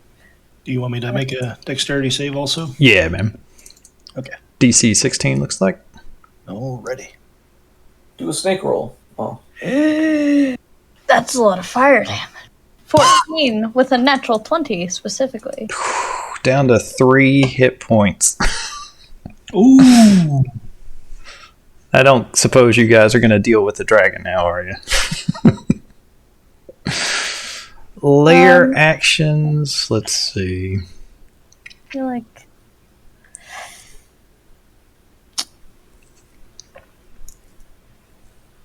All choices are good choices. Absolutely right. It sounded like you had something else, Kyla. I'm just gonna spend my last sorcery point to get resistance to fire damage. Okay. You can teleport for 30 feet if you felt like it. I'm just gonna teleport back here. So you failed the saving throw, so you will take 25 damage. That will be 2 damage Me? there. No. I was Cobus. So 2 damage there, and bloop, you turn back into Cobus and take 23 damage there. Alrighty. And looking worse for wear, Neronvain, you will roll a death saving throw. 1 through 9, he's dead. 10 through 20, he's succeeded another save. He's dead. No. Bleh. Let the record show that I only knocked him unconscious. That's Yeah. true. There were fireballs and poison damage and just him dying. So, so he just failed a death save. his last death save, yeah. No. Oh no. Well, let's see. Would casting mage armor on him at all would that have done anything? Nah, maybe if you wanted it to, we could talk about something like that, but not by default. We know Revivify, so like if we want to bring him back, we can.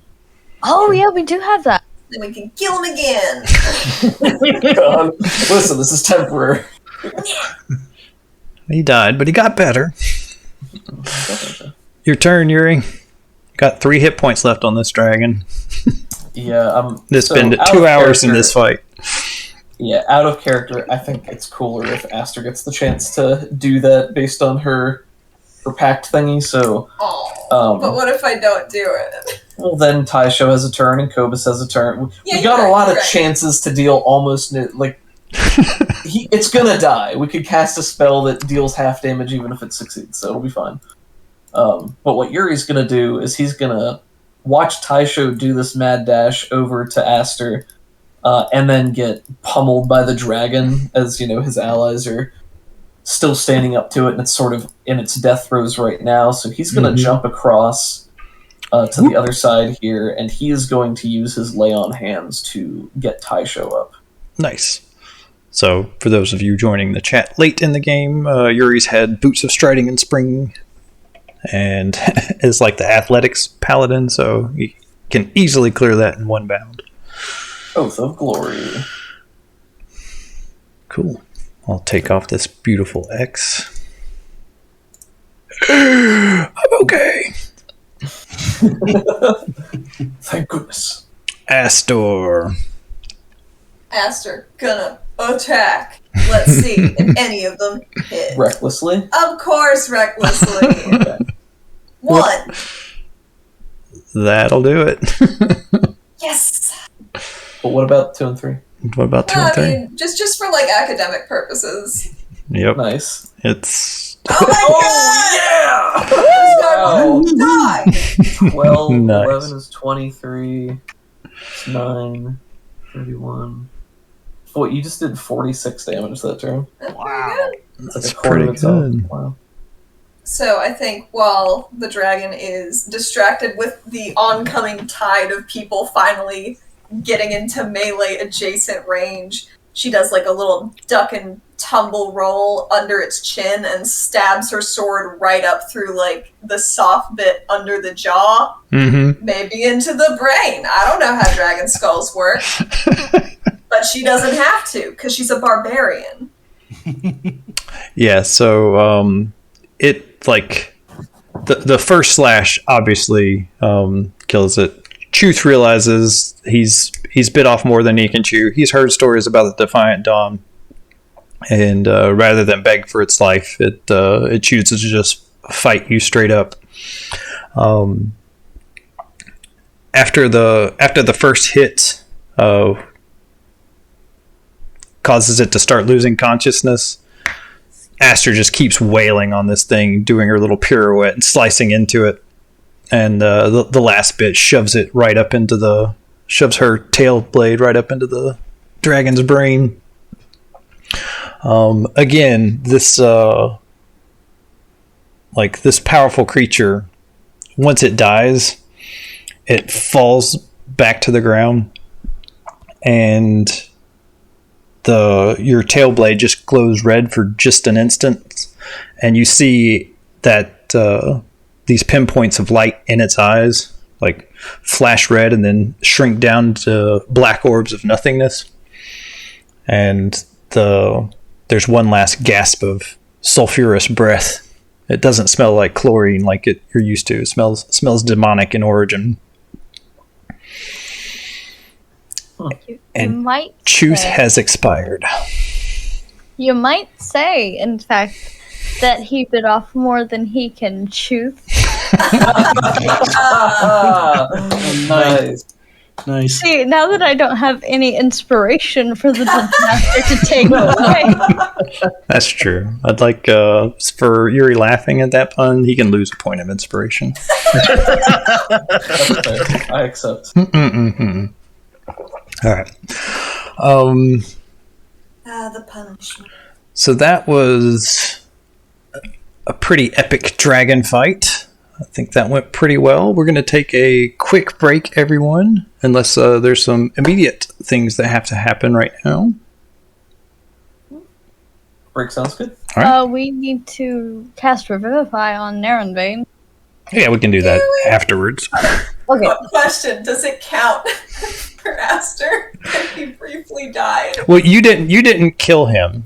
Killing him with your blade, now she can kill him again. Fully fixed. Your blade is has been inscribed and enchanted by this bone devil, and so anything that you're killing basically has a chance to accept a deal from him on the way down. And some of these creatures that you're killing are accepting that deal. Nice. That won't come back to bite you at all. Why would I'm they sure accept it's it? fine. Why would they accept a deal from the devil? He'll right. show up in the final confrontation against Tiamat, and he's like, "Oh yeah, by the way, I got strong enough through all of my deals that I got to deal with her." So here we are. Here we are. No. All right, so we're going to take a quick break, everyone, and we'll be right back. All right. You're right.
I'm back. So am I. And I almost forgot the green pseudo dragon to complete pseudo Tiamat. Almost.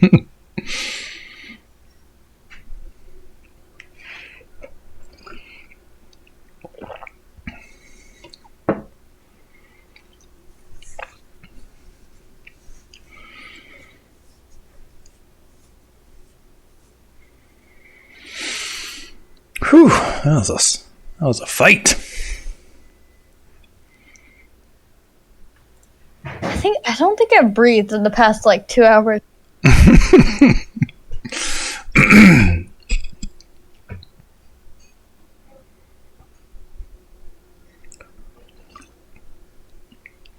Oh yeah, this dragon probably has a horde. I forget there are bonuses to slaying dragons. There are.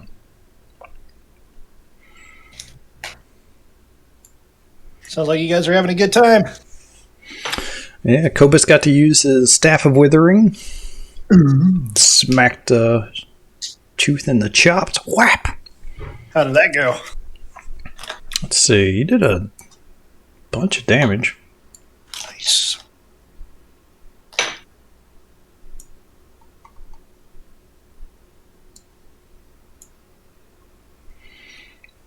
Having a good time, having a good time.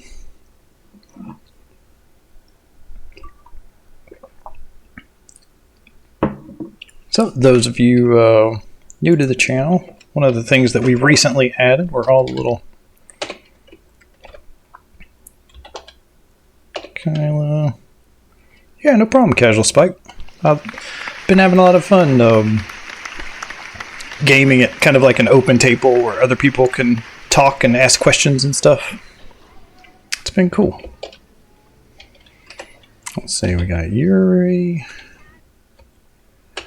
and Kobus, Taisho. So we got, my wife made some cute little icons for all the little players. Taisho was my friend Stark's character, but he has since had to drop out of the campaign for just needing more free time and concentrate on some other stuff.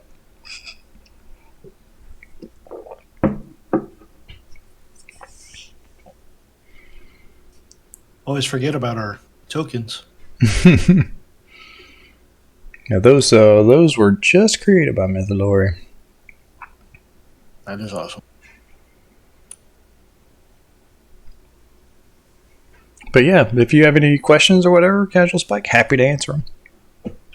We're about to do some downtime activities, sift through a dragon's horde, and that sort of stuff.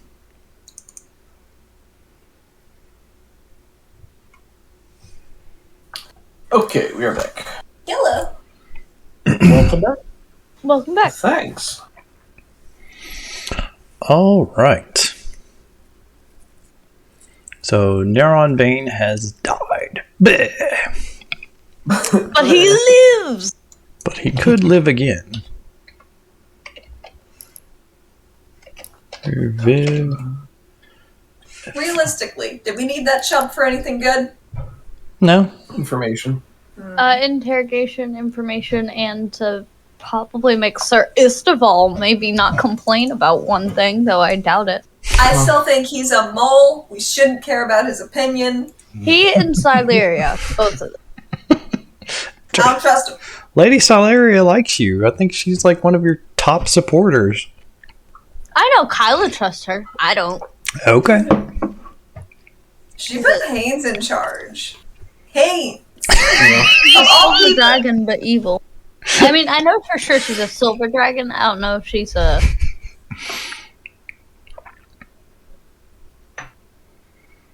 We'll say these Ettins also went out to go hunt down the Defiant Dawn, those jerks. Good luck finding him. All right, so this wall has collapsed, but Azaria can still make it to you guys, since she can wild shape herself, and she can take the form of a squirrel and come in and get obliterated by the party, and then turn back into her wood elf form. So she's a plant too, huh? I mean, her squirrel. Put her away. You cannot trust them. Never trust a squirrel. But pretty much all the cult people are out of the cave. The only people left are some commoners, some nobles. What else? And yeah, that's everybody. Is mage evil? No, they were like, all these prisoners were charmed by the dragon, and it had lied to them and convinced them that, hey, if you just hang around long enough, then I'm going to let you guys go. But for some infractions, he would occasionally eat one of the elves because he just likes the taste of elf flesh. But with his magic and just his intimidation and them not able to fight the dragon, they were just forced to do his bidding. Very tough. But they are just profusely thankful that they were pretty sure they were all going to die, but they really didn't have a choice to do anything else but help support this dragon. They knew if, like, sometimes they'd have to go out and hunt, and they knew if they didn't come back that the rest of their friends and family would get killed here in the cave. Ugh, rough spot. And the mage apologizes for having to throw some fireballs, but he was trying to do it in such a way that it would both help and make sure he doesn't get get killed after the battle.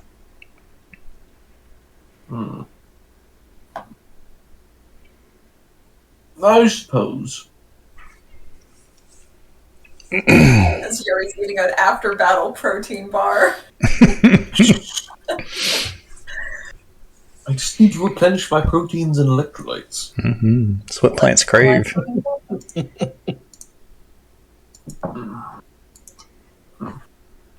So, has the dragon's body, has anything weird magical happened with it because of what Aster did? It started stinking almost immediately.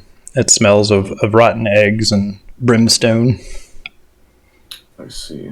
Kyla's going to take several scales from the dragon. Not a large amount, but maybe like a pouch of scales, because green dragon scales, fun fact, are actually one of the best fertilizers, or natural plant fertilizers on the Sword Coast.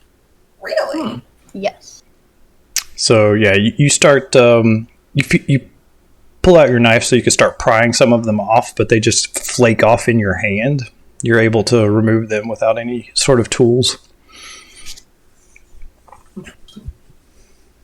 No. Aster says, powdered fertilizer is even better than regular scales. My mom was a rebel and know all about these. So Taisho does know spare the dying. Oh wait, no, never. That's not what I thought it was. I was thinking of gentle repose. Do you guys want me to revivify? Yeah, let's talk to this guy. Let's see what he got. Alrighty. All right. I need 300 gold pieces worth of diamonds. And restores 1 hit point. Yeah. They just puff out of Aster's lamp. Yeah, I will. Where's your coin at? Where'd I put coin?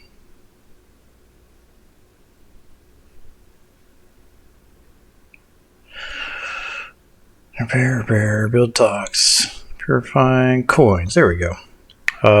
I'll spend 1 coin on just revivify components, and that's going to be enough for like 5 doses. So you have 4 more charges of revivify, basically. Cool. Seems fair. But yeah, when you let's look at revivify real quick. You touch a creature that has died within the last minute. That creature returns to life with 1 hit point. The spell can't return to life a creature that has died of old age, nor can it restore any kind of missing body parts.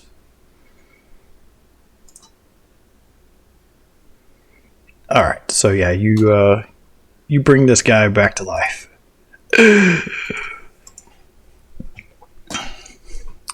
Oh, hello. Ugh. He looks over and sees the rotting carcass of Chuth. What have you done? Well, we didn't do what your friend did, which was kill you. Kind of left you to die. It's pretty rude for a partner, but whatever. He breathed poison on you and everything. Get back here. I was just deleting the little green speck that was on him. Okay. I was like, wait a minute. I'm out of here! He says, if I was too weak to save myself, then I understand. You must be the Defiant Dawn. What gave it away? Sorry, Kyla, what'd you say? Oh, she just said, yeah, that's us. The smug righteousness. The stink of good. The matching tattoos. I don't have one yet. I'm planning on it, though. Harry will draw one on you with his Oh, with his glowing! Oh, that's nice. Well, I'm, you'll get nothing out of me. You may as well kill me. Okay. See, that's Stick! She like a scorpion behind her. that's funny because we've been friends for a long time. You can trust me, and out of character, obviously. And I'm gonna cast Charm Person. Yes. I like it in character where Kyla's like, and I'm gonna cast Charm. But the problem is she doesn't have any sorcery points left for subtle spells. So, what would that do? Basically, if he, when this fails, he's gonna know that you cast the spell on him. But we were playing like if you failed, he'd know about it anyways. Can't you get yourself more sorcery points by giving up spell slots? Oh, I think you can. Hold on. It's not like a good trade, like you can't really trade them back and forth evenly, but if that's something you wanted to do, you probably have enough spells to do it. Nope, that's not the one. I've never played a sorcerer before, but the sorcery points mechanic seems pretty cool.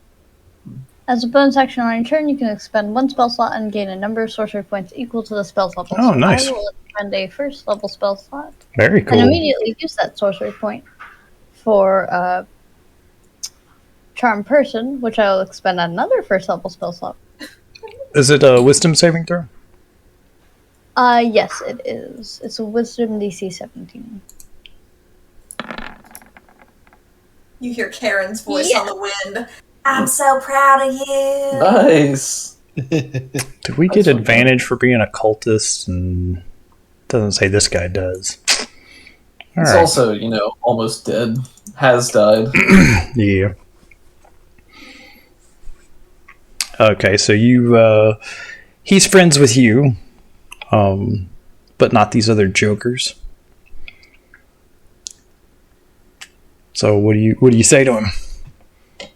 You can see that the spell has taken effect and clouded his mind into thinking you're his friend. She seems to look, or she tries to make it seem like she's really concerned, and she's like, Neronvain, you're not acting like yourself. Should we talk about this? He looks at your friends, giving them sideways glances. I'll be fine. All right. Well, you can trust me. Yes. He gives another sidelong glance at your friends that are right there. Can you gather everyone else and pull them away and say, we'll let you speak? All right.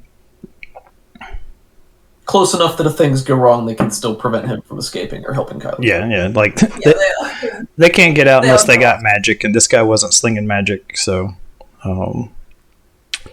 he says, Can I use enhance ability on Kyla? Which, Ooh. Fox's cunning, I think. I can give her guidance. yeah, the target has advantage on charisma checks. Nice. Eagle Splendor for an hour. Very cool. So as he's walking by, he'll just give her a wink, and she feels like a slight swelling of power between them. Nice. And he's like, we got to get out of here. That's the Defiant Dawn. I didn't know we had a spy in their ranks. I know it happened very quickly, but the way outside is blocked right now. Unless there's another passageway in here, we won't be able to make it out. They might let you go if you give them some information, but That's let's see. Out of character, there wasn't a way out, but we could say there is Oh, totally. if you wanted to. He You're like says, a liar. no, like we can say that there is a back door out of this place. He says, yeah, we can make it out the back. The only information that's vital is in my journal, and he pats his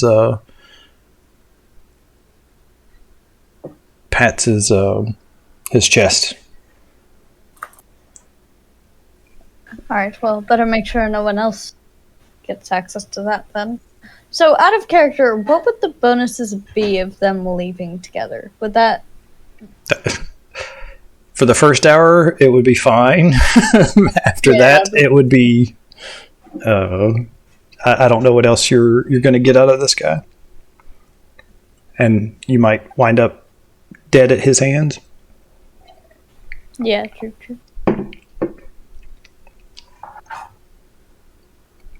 Can we make sure we take his mask? Yeah, let's snatch it. He does not have a mask on. No! And this guy was in charge? Yep. That makes sense why the Green Dragon left him. Like, he didn't... He tried to convince the Green Dragon to stay, but...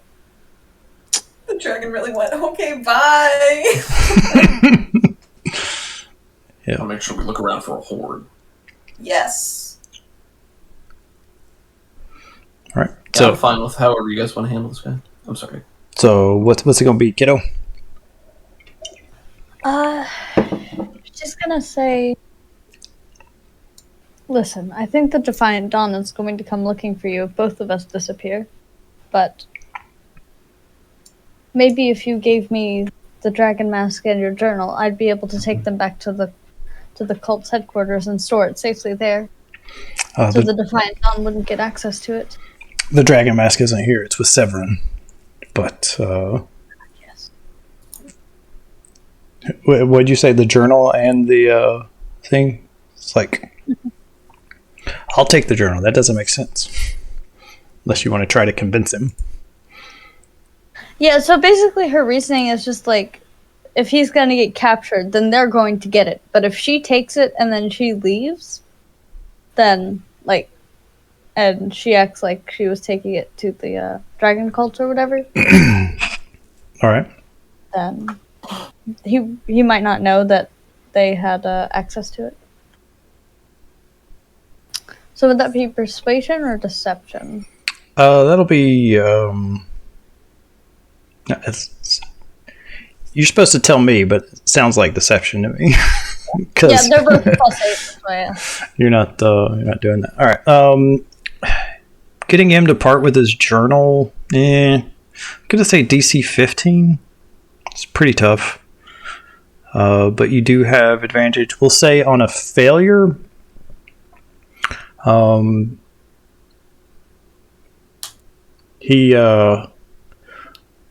He starts leaving to go out the back door, and he says, "Yeah, I'll throw it to you." And then a failure, he gets away with the journal.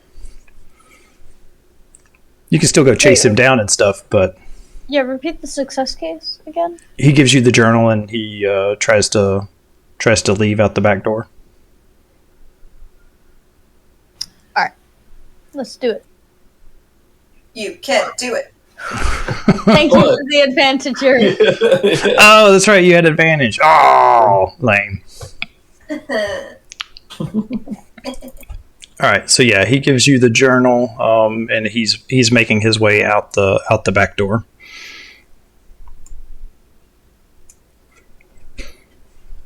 So he's already said he's not going to give us any information, and we have all the information. Mm-hmm. Is there anything wrong with letting him go? Aside from the rampant mass murder he will no doubt continue to commit. He's a magic user. He's a member of the cult's leadership hierarchy. I guess we could do another prisoner trade. That would make Sir Isteval happy, I guess.